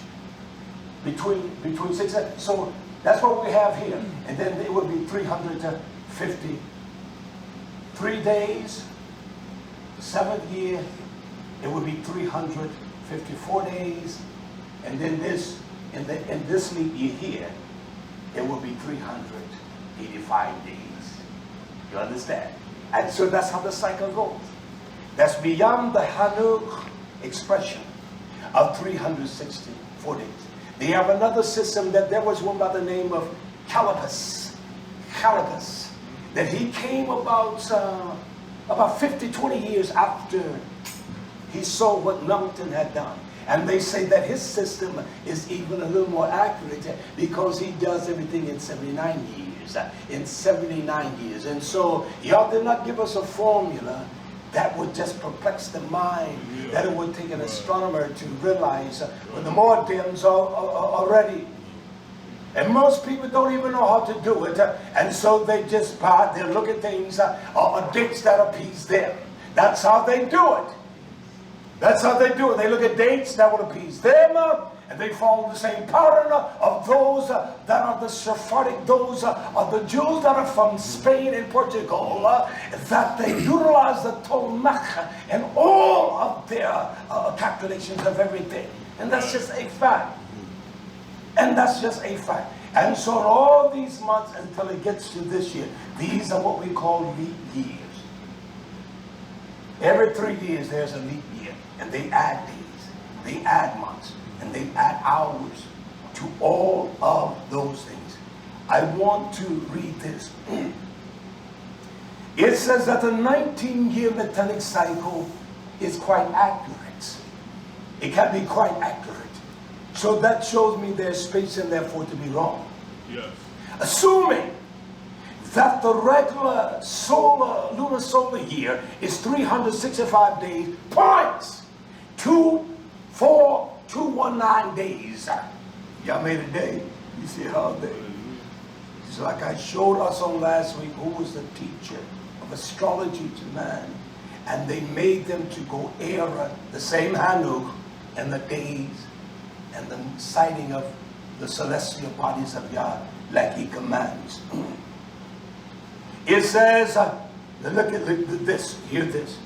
For the tropical years, to do better with a fixed cycle will require a cycle of every 182 years. So I took the 182 years, I divided that about 12 months, or the 365, divide that.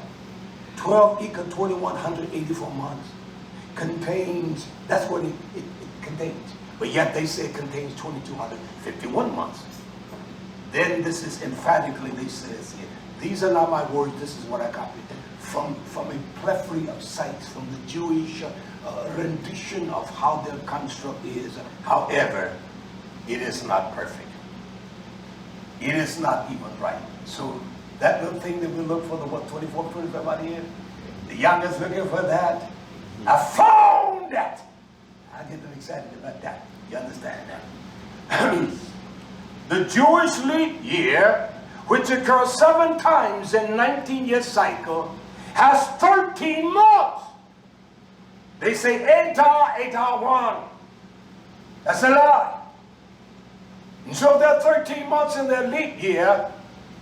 Then I am older than what I'm supposed to be then. You understand? You can add a 13th and subtract it when you want to. It has everything to do with the feast days and the paganism of the pagan days in this country, especially Easter, and all of those kinds of things. This is not information that is closed unto you. These things that I'm showing you today is there. It's relatively easy to find it. There are millions of documentations on this. Yes. You can sit there for the rest of your life trying to determine. But it all bears the bare roots of the facts of all things. And this is one thing that comes from the sight of Jewish people, of their documents. Traditionally, the Babylonian and Hebrew lunar solar calendar, the year 3, 6, 8, 11, 14, 17, and 19 are the long 13-month years. Hanoch never talks about 13 months. He talks about the 12 gates. Yes. He talks about the 4 gates that all of these celestial identities must converse through. And those are the seasons. But the Torah never talks about a 13th month. Of the 13 months of what? Of the year of the Metonic cycle. This cycle which can be used to predict eclipse from the basics of Greek and Hebrew calendars in use of the computation dates of Easter each year. That's what it says. Yah never named a month Adar. He named it the first month. Yes. I'll get back to that. He named it the second month. He never did name that. He didn't name it Monday, Tuesday, Wednesday, Thursday, Friday. And when you find those renditions in Torah, you must understand where the people, YisraYah'ale, were at that time. They were under captivity. Yes. And they used that to translate what they're trying to convey. And that's what they use. I wanted to just share that with you. There's so much here that I have. I'm not going to take time on that. I want to get the basic because I want to show something right here. One thing I want us to see. I remember when this man was a nobody like me, and I am a nobody. I don't want to be somebody. And his name was Michael Rubens. I remember him 25 years ago. Now he has become one of the foremost scholars on what you call Hebrews. Now I want to show you how they tell you that this year is going to be a 13th year. They say it's not about the Metonic, but they're liars. Let me show us this. How is my mic? Is it still all right? Yes, sir. It's all right? Yes, Let me get this started. I got it. Did I shut it off? I want you to show us this. I'm not worried about the visual. I just want you to hear this so that you will know that my words are accurate. I'm not saying that someone said something that they did not say.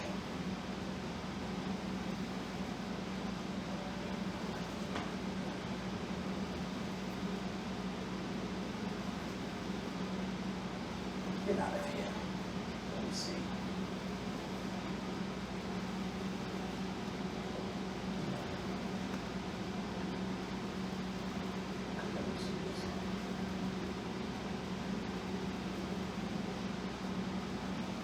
This is my root here.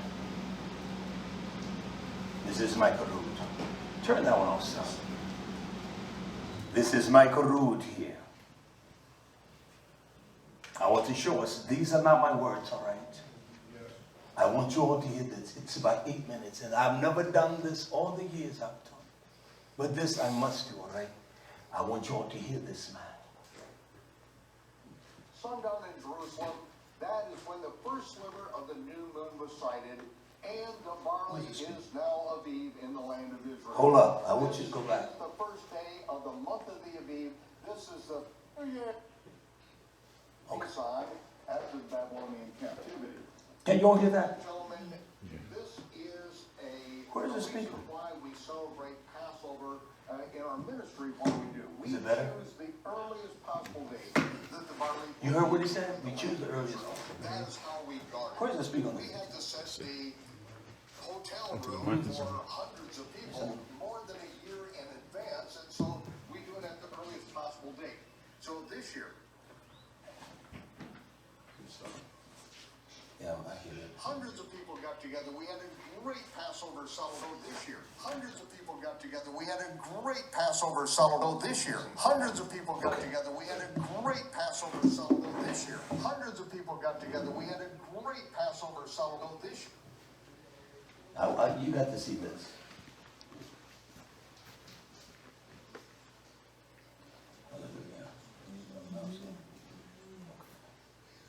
A local year. Even before we left Egypt, before the Passover, we were instructed by the Almighty to guard the month of the Aviv.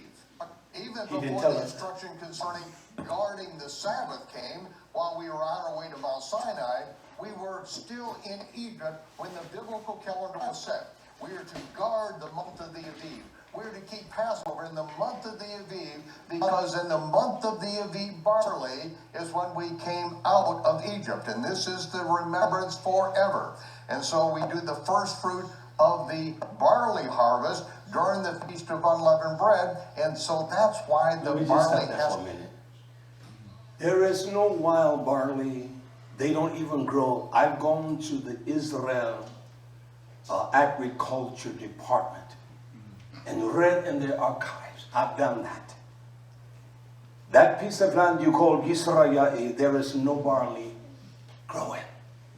They don't even grow barley in that part of the world no more. Not at all. So this is a false delusion of lies here. Yes. And that's what the people wear the barley. There is no in Torah where Yah tells us to look for the barley and to make sure that the barley is ready in his head for the Moed. That's a lie. Now listen. For it to be the month of the Aviv, which was later named the month of Nisan after the Babylonian captivity.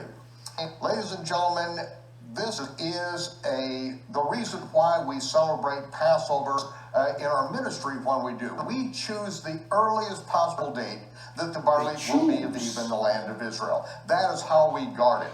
We have to set the... You notice what he said? They choose the earliest date. That when that barley is seen in the land of Israel.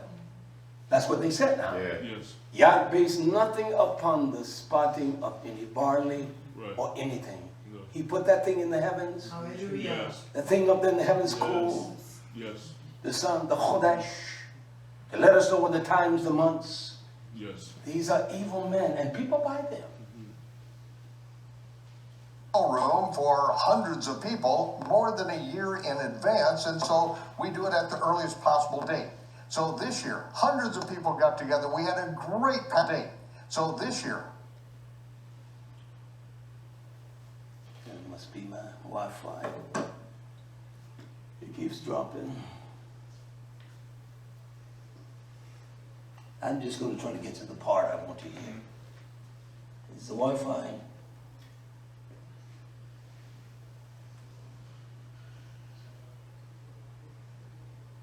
Let me see.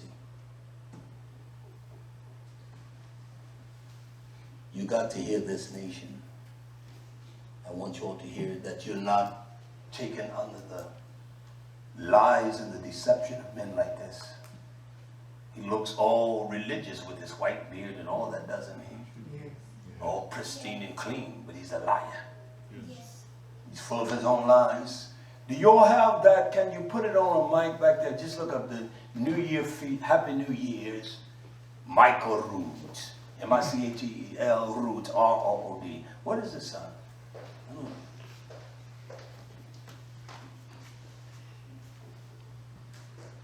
Let me see if I...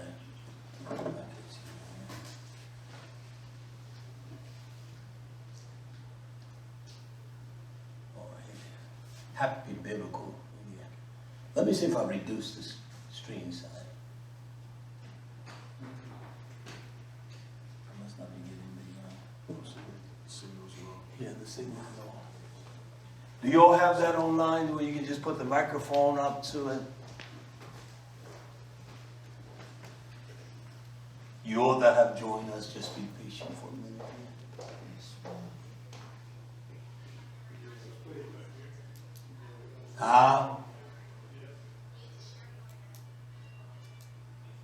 It's called Happy New Year. Michael Root. I don't even optimize. I don't even have no. Everything is.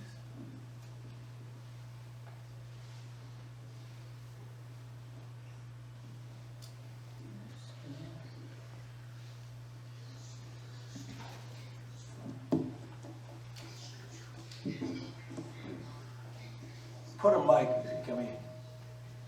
You got it on your cell? Yes, sir. You just put the microphone on. No, I need something. And find the part. Huh? Find the part. Yeah, but then, is there going to be loud around? Oh, yeah. Turn it up loud to the gun.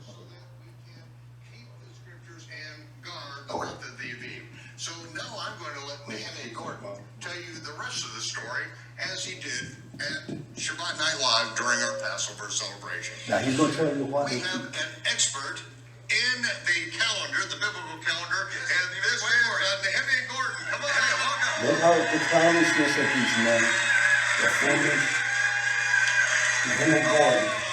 So, the rabbis have been having the rabbinic court every month. They've been listening to the testimonies of Jews in the land of Israel who cited the new moon. And I was introduced to you really through the Israeli New Moon Society 20 years ago because you were the man that has established the month of the Aviv with your team. You've been doing that for a number of years.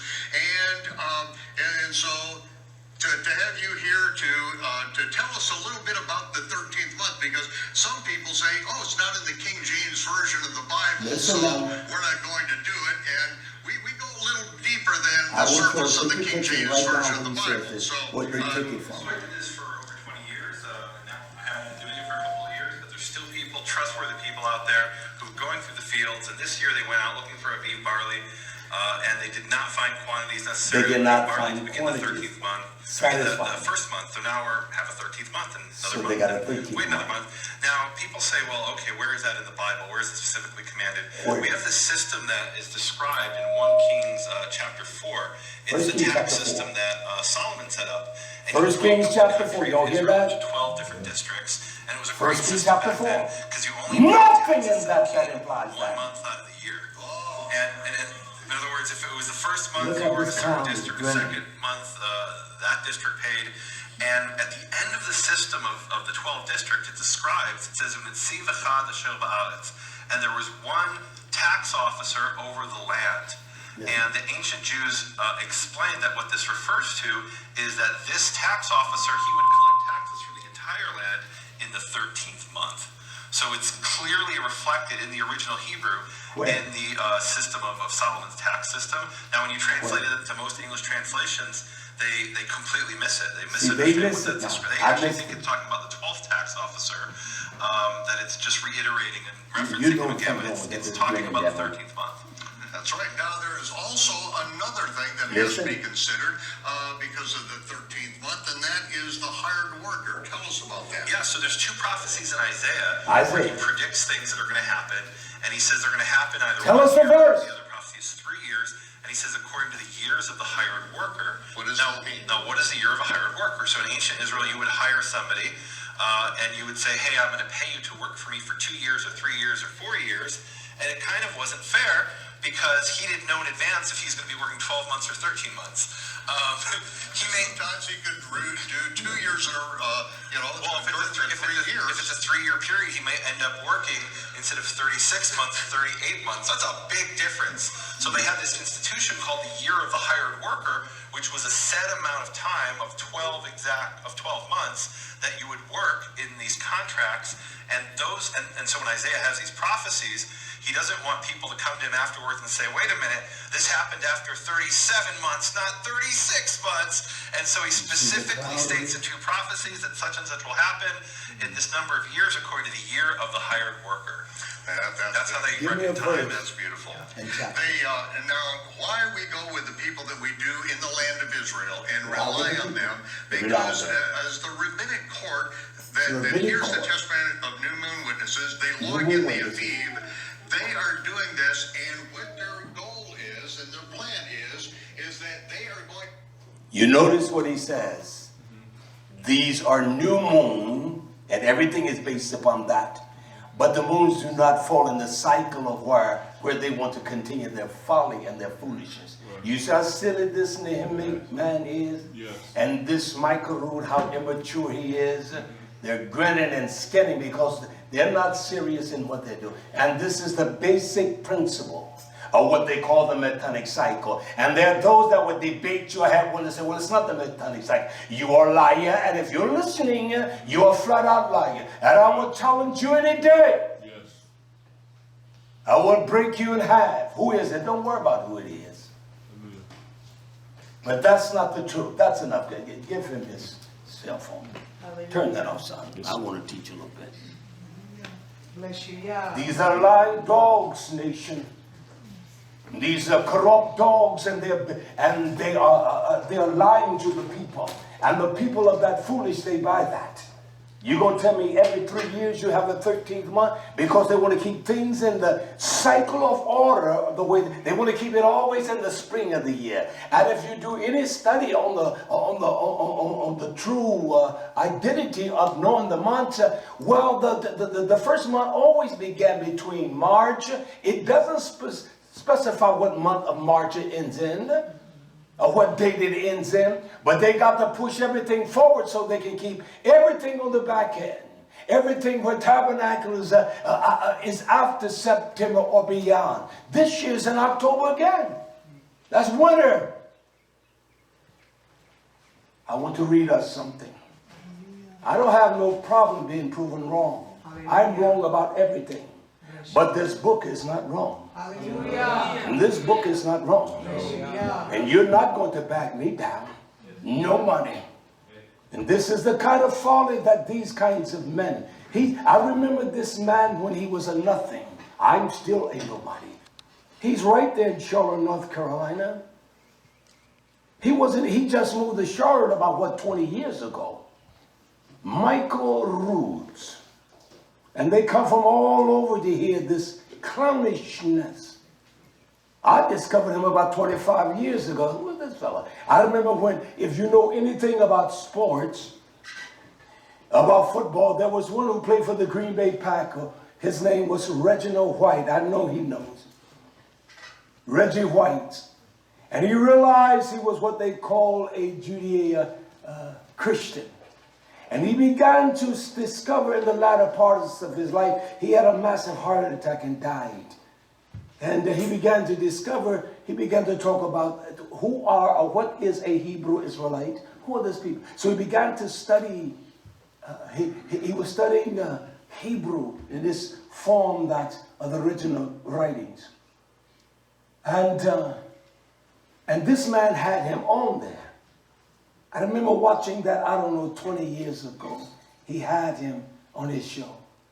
And this is what somewhat catapulted him, because Reginald White was known throughout the United States. If you knew anything about football, turn one of those back on, son. Football or basketball, all right? So he was throughout everyone knew him. If you knew anything about football, you knew Reginald White. He was a deacon of defense. He was a monster, huge man. That's what he was. And so all of these kinds of constructs, Yah did not give us a Metonic cycle. He did not give us that. Hallelujah. He did not give us a 13th month. That's a lie. Hallelujah. He knew that his people would be scattered in the northern and southern hemisphere. And he said, you go by what I commanded you. Well, around 364 days, I will read something where Yah shows us where we go wrong. From the same writing, I will just do this today, are the writings of Hanoch. Hanoch. And from Hanoch, 72nd chapter, Hanoch 72 to Hanoch 82. Those 10 chapters, it deals with nothing but the luminaries and the celestial bodies of the heavens, the movements and all that. That's all he deals with. He deals with those kinds of things. But he says something here in Hanoch, I'll tell you, you can follow me. Hanoch chapter 72. In verse 32, one verse. He speaks about the luminaries and the date and the times. And he speaks also specifically about the days of a year. 364. He tells us, Hanoch 72:32, he says, on that day, the night shortens and become parts of 9 parts, and the day 9 parts.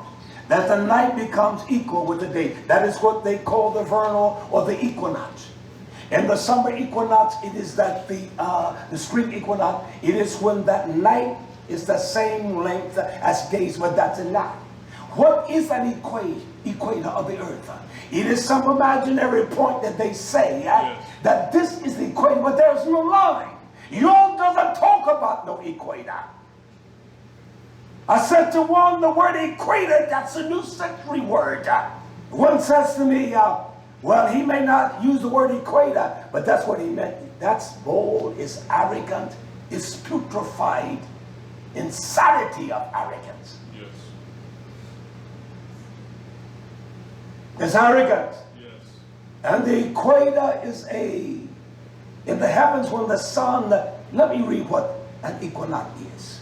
An equinox is commonly regarded as the instant of time when the plane of the earth, equator, passes through the center of the sun. How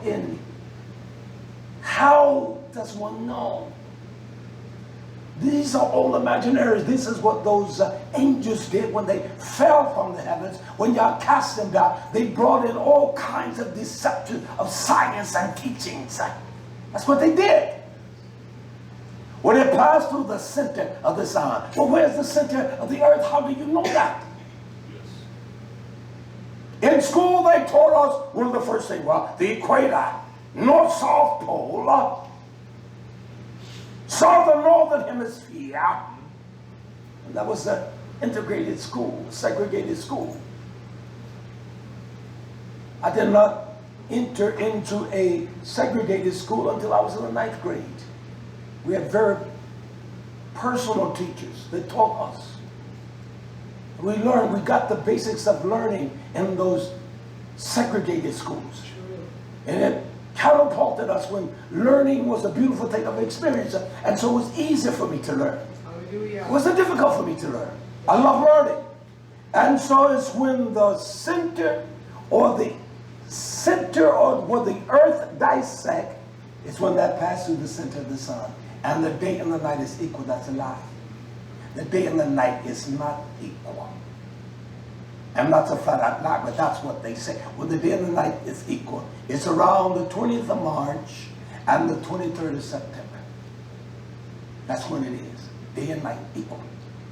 In other words, it is the moment at which the center of the visible sun is directly above the equator. Do your research on the equator. They cannot tell you it is an imaginary line that they say, this is the equator. It is an invisible line. Then man has identified it's where the earth dissects in that part. And so Yah shows me nowhere in this book whereby to utilize that kind of science when there are people that don't even know that kind of science and could not ever understand that kind of science. A layman like me could never. I can understand that, but the total substance of that you don't understand. And I don't understand. That's just a fact. So they can feed us anything and we buy that. But this is what Hanoch says in 72:32. It says the night and the day become equal with day, and the day of the year adds up to exactly, precisely, not 364.245. No. Exactly. I don't care what kind of science you use, you don't get it. Yes. But how do you precisely get 364 days? It is 364 days, not 365 days, 2 hours, 32 seconds. He used the word there, exactly doesn't. Yes. So the word exactly is precise. It's within the bounds of 364. How do you get 385 days? From one Pesach to the other one in the leap year. How do you get 383 days? In that first year down, now just use this as a pattern. In the first year you may have 353 days. That's what they call the synodic. It's what we call the lunar months. You have 354 days, and it's amazing how they keep. Listen, they will keep the feast day of the next year on the same synodic cycle. Same. They don't add a few days to bring it up to 364 or 365. They will keep the same observation and the observance of the Moed of Yah Pesach. Yes. By the same systematically establishment by the hand of Yah. And then on the third year they're going to continue to come back this way. And what does that do? Well, our brothers and sisters down in South America or in the Southern Hemisphere, we enjoy all this beautiful weather during when we celebrate that they will know. And we will know that his people are scattered abroad. So the seasons represents the hard times when it's cold, it's hard. When it's cold, can you imagine in a cold place, out there sleeping? We've seen it here those times of the year, Tabernacle. It was freezing cold. So can you imagine? So everyone sees the cycle, how Yah evolved. And the spring of the year, there are countries, there are 41 countries, 41 or 45, that never enjoys the celebration of Passover like the time of the season we do. Because in this year, we're going into our spring, when yesterday, they're going into autumn. South Africa is in autumn now. When we began summer, they began winter. And don't tell me it doesn't get cold there, because it does. And this is the arrogance of this generation. America, this Bobel, this land of confusion and all. So it's exactly not 1 hour over. It's exactly 364 days. In all of their Metonic cycles, and they're trying to revive. It is never that. It's 353 days 1 year, 354, and then that year when there is a leap year, it is 383 days from this Passover to the next one. It will take 300, you will go through 383 days. Is that within the scope of Hanoch's 364 days? You are past a year. So you entered into another year. And that's what this person wanted to argue with me about. How can you do that, man? If you listen to me, you will not even do that, because I don't say things that I don't understand. Hallelujah. Precisely 364 days. In Hanoch 74, he gives us this profound wisdom as far as the relationship between the sun, the moon, the celestial bodies. He shows us that, and even the years. And he says this in Hanoch 74:10. He says, if 5 years are combined, the sun gains 50 extra days, according to the solar cycle. Consequently, one of those 5 years gain. And when the Shalom, when it is complete, it turns out to be 364 days. It makes no difference. How do you understand that? Well, tell me how you understand. You know what oxygen is and hydrogen.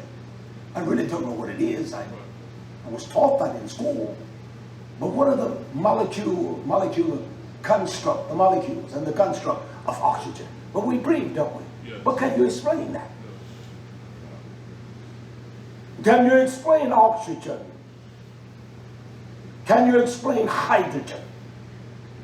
Can you explain the hydrogen bomb that will explode and kill thousands of people?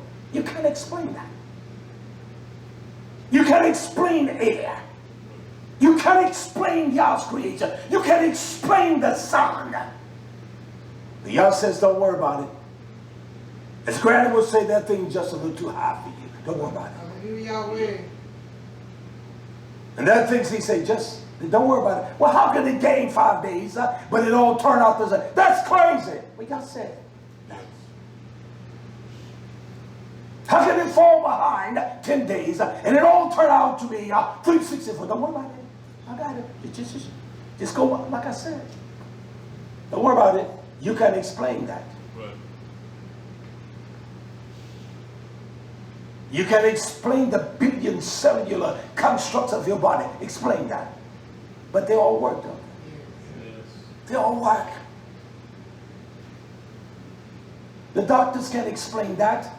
They can give you some information that through this step. If they could explain everything, why do they keep studying the same thing? Molecular biology, why do they keep studying the same thing? The same things. Because you're not going to ever get to the end of the road. You can never. You can never get to the end of the road. No more than man can go to the depth of the ocean. No more than he can go into the depth of the space. He can't do that. You can't explain that. And there are things that are beyond your little juvenile explanation and mine at the head of the class. You can't explain things. There are things you don't even try to explain.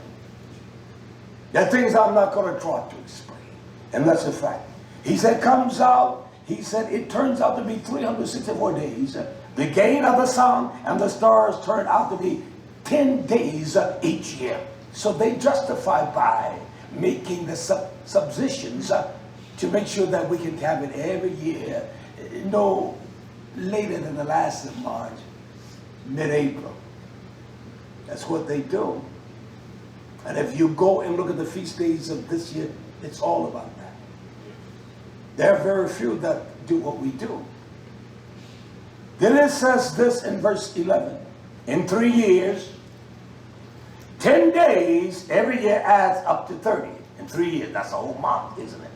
The moon falls behind the sun and the stars 30 days. Fall behind the moon and the sun 30 days. How can that be? But he talks about punctilious. It is punctual. Verse 74. They all bring about the years with a strict, precise, exactly. That's what it means. Punctilious. It is punctual. It brings it about all the fault lines. You can't explain that. And you, Akim, you brothers, you can't explain that. Yeah. You're trying to master something you don't even have the ability to master. I believe what Hanoch said. It brings it about. Why? He says this, he says, so that they forever neither gain. So the sun doesn't gain anything on the moon. It never gains. It never gains upon nor fall behind their fixed position for seeing a day. You don't lose a day. So how do you lose a month then? For seeing a day. But they convert the year with punctiliously. They produce it with just into 364 days. I don't care what the Julian calendar, the Gregorian calendar say. Yah says, the year's done. Keep your eyes on that thing up there in the sky. It's called the moon. Keep your eyes on that. You don't have to worry about the sun. Just keep your eyes on that, because the sun governs the day. That all days are solar days. That's why the sun shines the way it does. And so we've been brought up in delusion and lies that we think we know and we actually do not know. I'm going to prove all things from the book now. He said nothing falls behind.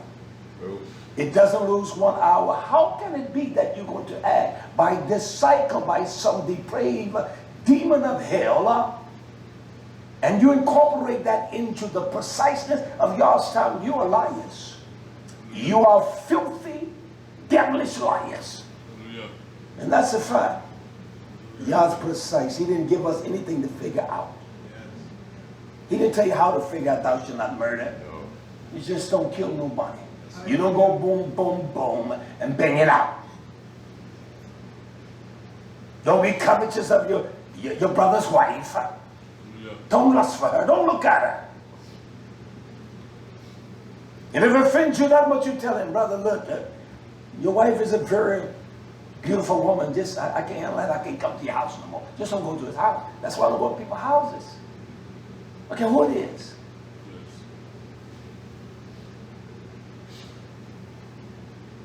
We got a big house out here, a lot of acres. You can walk anywhere. I see you sit down in the plaza. And that's just a fact. Yeah. Hallelujah. Yeah. You must have this punctilious in everything. And Yah is punctual, exact, precise, and on time. He says neither, the latter part of that, Hanoch 74:12, neither gain upon, neither fall behind their fixed position for seeing a day. But yet, if I read that, it looks like they gain, they lose. But he said they don't fall behind. But they convert, they cause the year to come to pass. With this punctuality, it is precise. You don't lose 1 day, you don't add 2 hours to a day. It is precise. And adjust into 364 days. There is nowhere on this earth where no one keep the Moedim. And they're going to have 364 days precisely as when they do the calculation. Not using the moon, you're not going to have it. And that's a fact. And those that say they use the Hanoch calendar for their feast days, show me one. Show me one that has that. I have too much information. I've gone to their sites. And if you look online, if you look at anything, the Hanoch calendars for the feast day, there are only 12,000 documents. And most of them don't even put feast days on. And you can tell they're some of the most ignorant men and women that call themselves writing to convey to one the preciseness of the calendar of Hanoch. I said to the one, well, look, put up everything you got. I will talk about what I know and show you. I expose myself. Expose yourself. Expose yourself. If you're mad, expose yourself. Yes. Expose you to be critiqued. Yes. They won't do that. I'm here live today. Yeah. There are those that will hear this. It's not going to be a lot, but there are those that will hear it.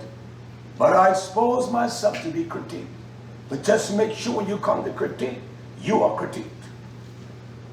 Because you will get set in your place. Yeah. Everything worked out properly.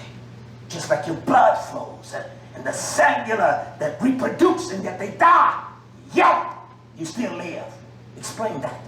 Doctors can't explain it. Scientists cannot explain this creation. That's why they reach for some crazy mess. Yes. Your mind is not God's mind. There are things He's not going to even let you come in the door. Y'all said they fall behind, they get ahead, they don't gain a day. Well, according to the Metonic cycle, you got to add days in there. That's wicked. Yes. That's wicked. And I don't care who they are. Last year, Tabernacle with me was late. It was in the first of October. And they will fall back either they're going to have 383 days, and then they will have 384 days. That's how far apart. Or they'll drop back to 354 days and 355. That's a fact. That's just a fact. They don't know nation. Right. It is the blind trying to lead the blind and trying to teach. But let me proceed a little further. I want to finish up this. Hanoch 75:1 quickly. He talks about the 364 fixed station, and that is that every day is precise. Hanoch 75:1. He said, the leaders of the chiefs of the 1,000, which are appointed over the whole creation, and upon the stars, and upon all stars, appointed over all the stars. Don't tell me that you can identify stars and you know their name. You are a liar. You are so corrupt. There are places that I want to find. I got places that I want to go. I would love to take the children. I would like to go first. And then I want them to go on one of those starlit nights. You can't. It's insane. You don't see a star. If you look at that one and flick over that one, you can never find that one again. And these are fools that tell you that the stars and the interaction. No, it's the position of stars. It is their position. Has nothing to do with the order of the moon, but it's just their position that you just stay there and observe the sun or the moon. And when you see a Shlomo, you can't see nothing in these filthy cities. We came here, you could see stars. We will sit out here on the steps and have star watching. We could see it clearly, and the heavens were illuminated. We brought this light that this was a country place. You can't even see stars. It doesn't take much, and that all of that gravitating from Pageland and Jefferson and the big cities, you can't even see the stars. But there are places still in America, especially in South Carolina, that you can go and they tell you when they come, and you will see millions of stars. There are places in North Carolina. If you are out somewhere like in Wyoming, I've been there, where there's no lights, and those that are listening may live out in a far place, the Ozarks, you will see the heavens that are lit up so beautiful, it's insane. You can't name one star. You don't know the stars, that's a lie. And I don't care what is coming from the rabbinical council over there in that piece of land and tell you that's the name of a star, it's a damn lie. Because if you tell me the name of a star, I research and I know the names of all that y'all call stars that are in Torah. If it's not in the book, I don't buy it. Yeah. I don't buy it. I don't buy it. Yeah. You can't pick out. And that little piece of land is so polluted. You can't even see the heavens there. Yes. The places you can go and see the heavens. And it's bright. And nothing but stars. I remember that when I was a kid.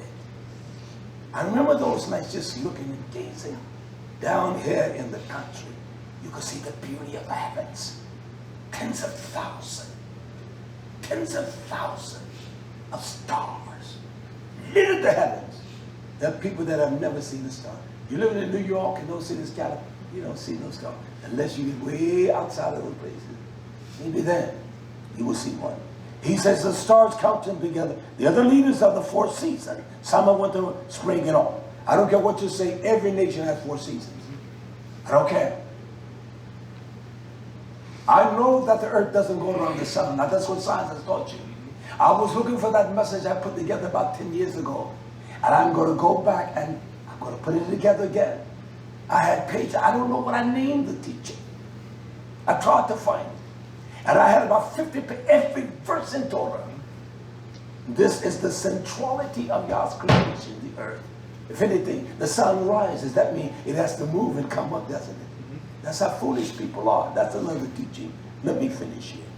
They do not leave their fixations according to the reckoning of the year. So that star never leaves its fixation.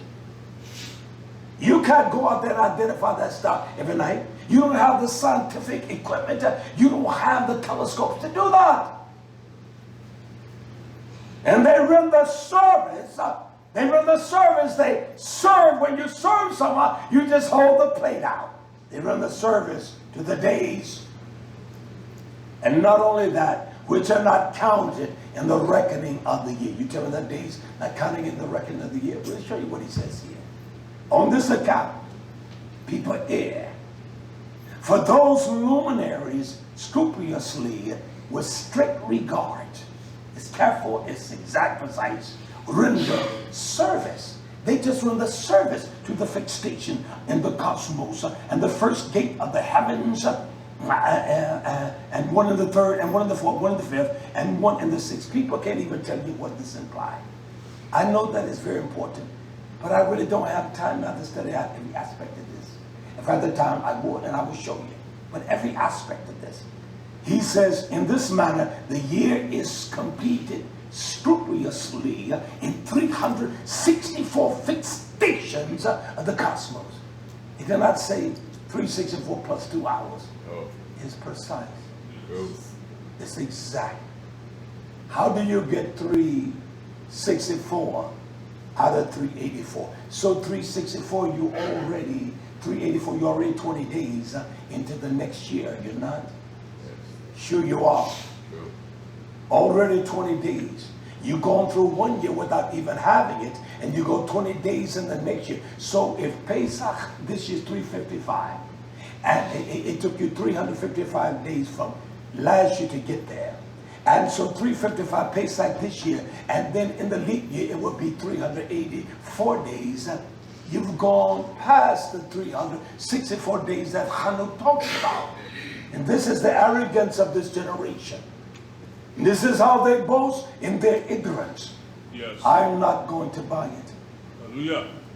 He said, thus the signs of the duration of time, of the years and the days, were shown by me by the Melech YisraYah'ale, whom Yah Almighty of the eternal spirit splendor has appointed over all the luminaries of the heavens. But that's not what he said when he talks about those that taught man concerning the luminaries. Yes. These were those that were fallen, and they taught with deception, as I read last week. And that's what they're doing. Hallelujah. And these men are so arrogant today, so hubris of pride. They won't repent. They will maintain their wickedness of their evil ways adamantly, because they were proven wrong. I'm wrong every day. Everything about me is wrong. Yes. I'm never right.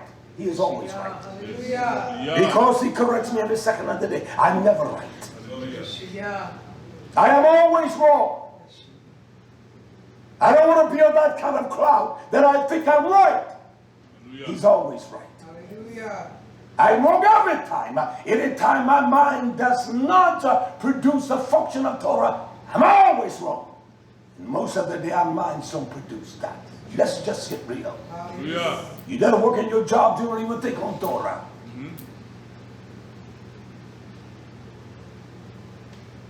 He said he has appointed over the luminaries both in the heavens and the world in order that the sun, the moon, the stars, and all the created objects will circulate in all the chariots of the heaven. So you're not going to tell me that this earth is circulating around the sun.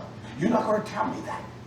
The sun circulates around the earth. I don't care what science has taught you. Hallelujah. All of them circulate around the earth, and they bow to the earth.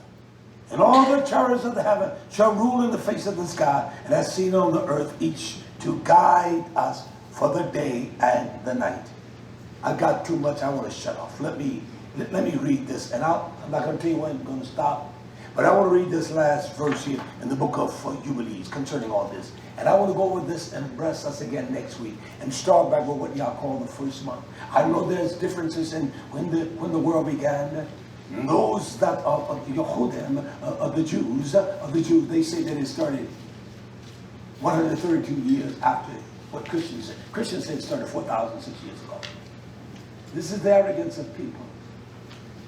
There's no precise accuracy. they don't know, nation. When I was growing up, they said 6,000 years ago. They're liars. This world has lied to us. Hallelujah. This world has lied to us. And that's a fact. But that's what the Jews say. That's what they use AM or 5:52 AM. I'll teach that. I'll show you what that means. I don't want to. But this is what has happened. I want to just read this. And I will get back to this next week, all right? Yah shows us in the book of Yubilees, I'm not going to take one reading from, why we have such disturbance. This is what he says. Because we have not kept the testimony of Yah. He said, for this reason, I command and testify to you, that you may testify to them. For after your death, that's what he's telling us here. For after the death of Noah, he said, for after your death, your children will disturb the time. They will go wrong in the calculation of time. They will disturb them. So they will not make a year 364 days. All that. Not 364 days, 2 hours. 385 days. 383 days. And for this reason, they will go wrong.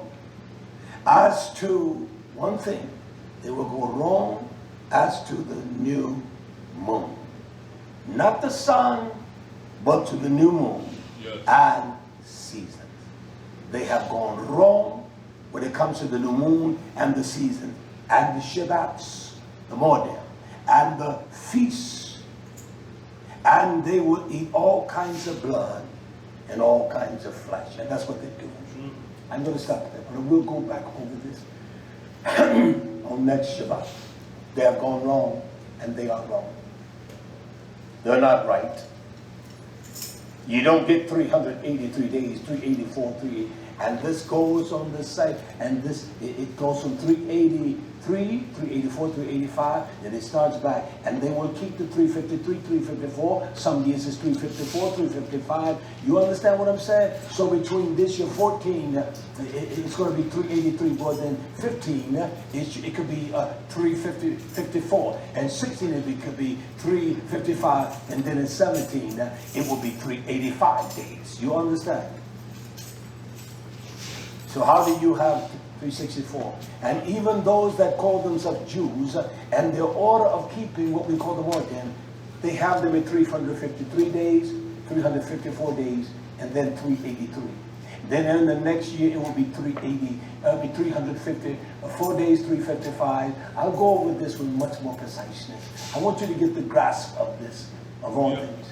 And then go over with 384. As a matter of fact, I have all of you all a cycle printout, so you'll know, understand what the Metonic cycle is. And anyone say that they're not using that cycle in this time, they're liars. Don't let them lie to you like that. Don't let them feed you those lies and foolishness. I will not buy it. Hallelujah. I will not buy it, and that's a fact. I don't care what one thinks, what you believe. You believe whatever you want to. I believe the book. And it's one thing that he's not going to give any woman any kind of power to interpret that and to teach it. He's not going to do that. I'm telling you that, daughters. That doesn't take away the beauty of your strength. It enhances the beauty of your strength.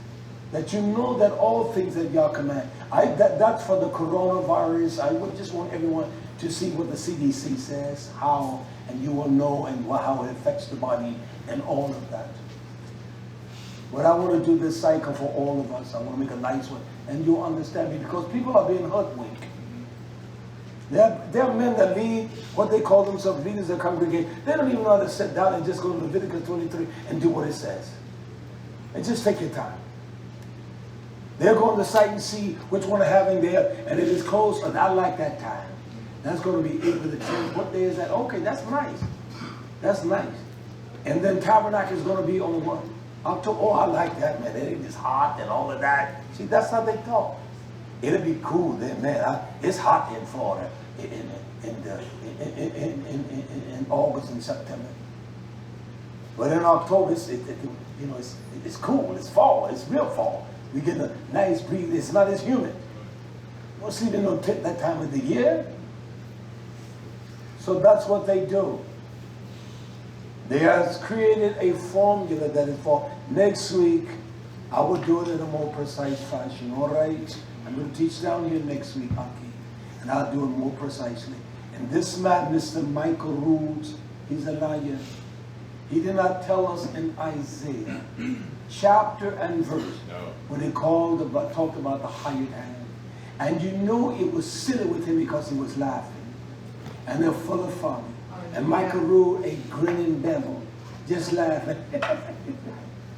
And I don't care whether you're a Hebrew Israelite, blackish, my Zakim Benjamin, or as black as me. They go by the same construct. Same one. You sat down with them, show me how you do General Yochanan. Show me how you do Israel United in Christ. Show me your pattern. Show me how you take from this book and show me how you determine the feast days. Show me. Show me the Church of God in Christ, in Jesus Christ. That's what all these that call themselves Hebrew Israelite. 99% of them are of the pagan identity of that faggot lie. And the image of their Jesus is no more different than the image of the white faggot Jesus. True. They're all faggot looking. True. And that's a fact. I'm not going to stop saying that. Damn Jesus Christ. He's a lie. He's a damn an imagination made up. And that's a fact. Yes. His name is not an English. And these men, it's amazing, they read out of the 1611 KJV. I had a 1611 before any of them had one. They have become relatively easy to get now, but back in the days, you couldn't find them. And I remember talking to that old boy in Texas. Boy, I got one, yeah, son, that's the only thing I use. You can get them relative. I ain't talking about the facsimile. I'm not talking about that what I showed you. I preached out of my first, I began preaching out of that book I found on my sanitation route. That has been revised 7 times. I'm talking about the 1611, the same type. That's why it's called the facsimile. It is the same type, the same letters. You will find the Father's name in that rendition. You will find his name in the Hebrew. You will find that. And then they give you this faggot-looking stringy. I never could understand that. Cut your hair, you got this faggot-looking thing on the table here, mama. Long-haired hippie devil. And those that call themselves Hebrew Israelites, he's no different than the faggot, long-haired, stringy one. Old, dirty-looking dreadlocks. That's what they are. True. Dirty-looking. And that's a fact. But the people buy that. True. Because it doesn't challenge them. That's a fact. There's some that believe it's a shame for a man to have long hair. I believe that. Yes. He shouldn't have no hair. He takes away the beauty of the honor of the kabols of his wife. Then in bed, he got hair down this way, so dirty dreads, and you can't wash that mess. I don't have no problem with it, but it's dirty. Yes. And that's a fact. It's a fact. It can't be something that is that great because everybody grows dreads. White boys grow them. Hair look nasty and as they come. Black boys grow them. True. The cool cats grow them. And it looks nasty. The heads are nasty. The heads don't look hygienic. You can say what you want. Always. Always. You cannot condition a nasty head like that. And that's just a fact. And you don't have to buy what I said. I don't care if you don't like me. I don't care if you don't love me. I don't care what you think of me. I'm just being honest, all right? So it makes no difference how you feel. I don't care how you feel. Yeah. You that are listening to us, what we're going to do, we're going to take the same prescription as the world. We're going to, you at this time, just don't come to visit, all right? We'll wait and let this too pass, all right? Yes. As I said, I would have told my friend back there as well. I'm just being honest, all right? Yes.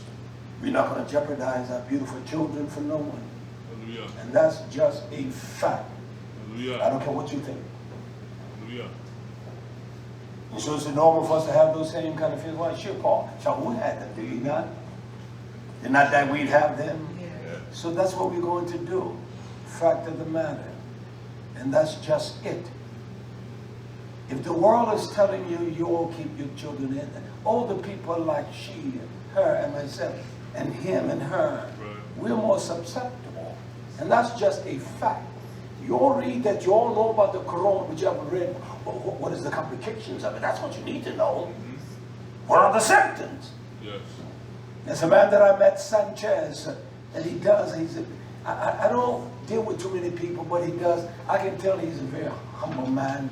He's an honorable man, and I met him up in Lowell because I said, I got some work for you, Sanchez. I looked at his truck, and I walked around, and I was walking around and said, give me one of your cards. I was walking around to talk to him, and before I could get around, he gave me his card. He knew. I said, you know it's coming for that, didn't you? And I've been checking on him. How are you doing? He was sick. I said, just wait before you come. Just don't come. I want you to wait before you come. I don't want you just coming, all right? And that's what I told him. Yes. Are you all leaving just, if that's how? Okay, well, you're okay. That's kind of a cruel way to leave, though, you would think. Huh? I'm sorry? That's kind of a cruel way. Listen, I'm not like the rest of these men. That's somewhat of a cruel way. You come to my house and you just walk out? Don't even say, see you later, alligator? That's how you do things, man. I said if I had known, I would have told you all not to come. Right. That is not that even I said to you yesterday. I said to you, notice I keep talking. If I didn't give a damn about you, I would kick you off these grounds. That's what I said, man. Yes. It makes me no different how you feel. Right. This is crazy. All I'm saying that we would tell the people, don't come. Just wait. Yes. Because I don't want to pass anything to you. Right. And I don't want you to pass anything to my babies, anything. That's common sense, man. Right. You wouldn't, when people had tuberculosis in my days, in the 60s and 50s, you just didn't go into anyone's house. Right. That's crazy we think like that. That we're so sensitive and emotional that this is the way we dialogue in our mind. That's crazy. Yes. That's crazy, man. It doesn't even make sense. You do what you want to. But when they came, I said, man, I talked to him. I said, you should have called me because I would have told you don't come. Yes. That's what I would have told him. Don't come. Just wait. Just keep listening. I always tell people that. Yes. They call me, I heard you. I said, well, just, how many lessons that I can tell what they've looked at. I saw you all cooking. I said, oh, that ain't gonna help you. I love to cook. Poppy, I ate a piece of that goat, I ate a piece of that sheep, I ate all the flavors you cooked. It was so tough. Poppy, that's crude, man. I would have never let you come in.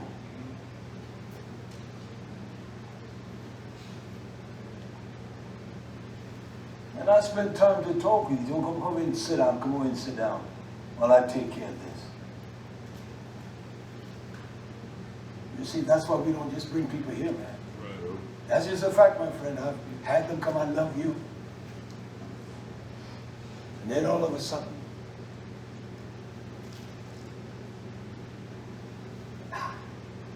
I will never come to your house, your person's house, and do that. I would not. I would honor it. Yes. And that's what honor is. You honor it. You honor others. You esteem others more highly than you. You don't know everything, no more than I do. Right. Build me a house. I can build you one.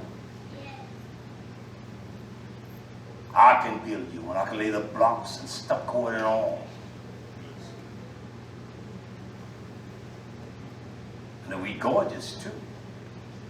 That's how you do people.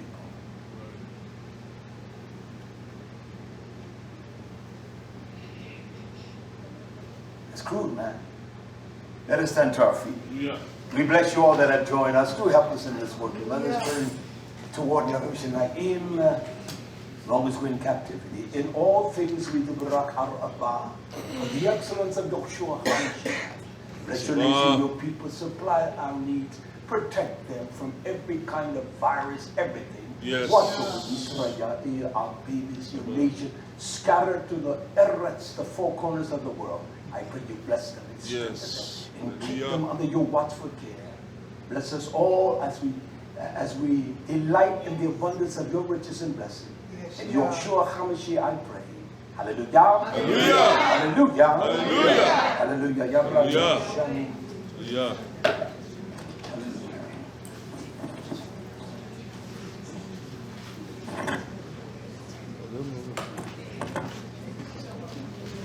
Yes, at the wall.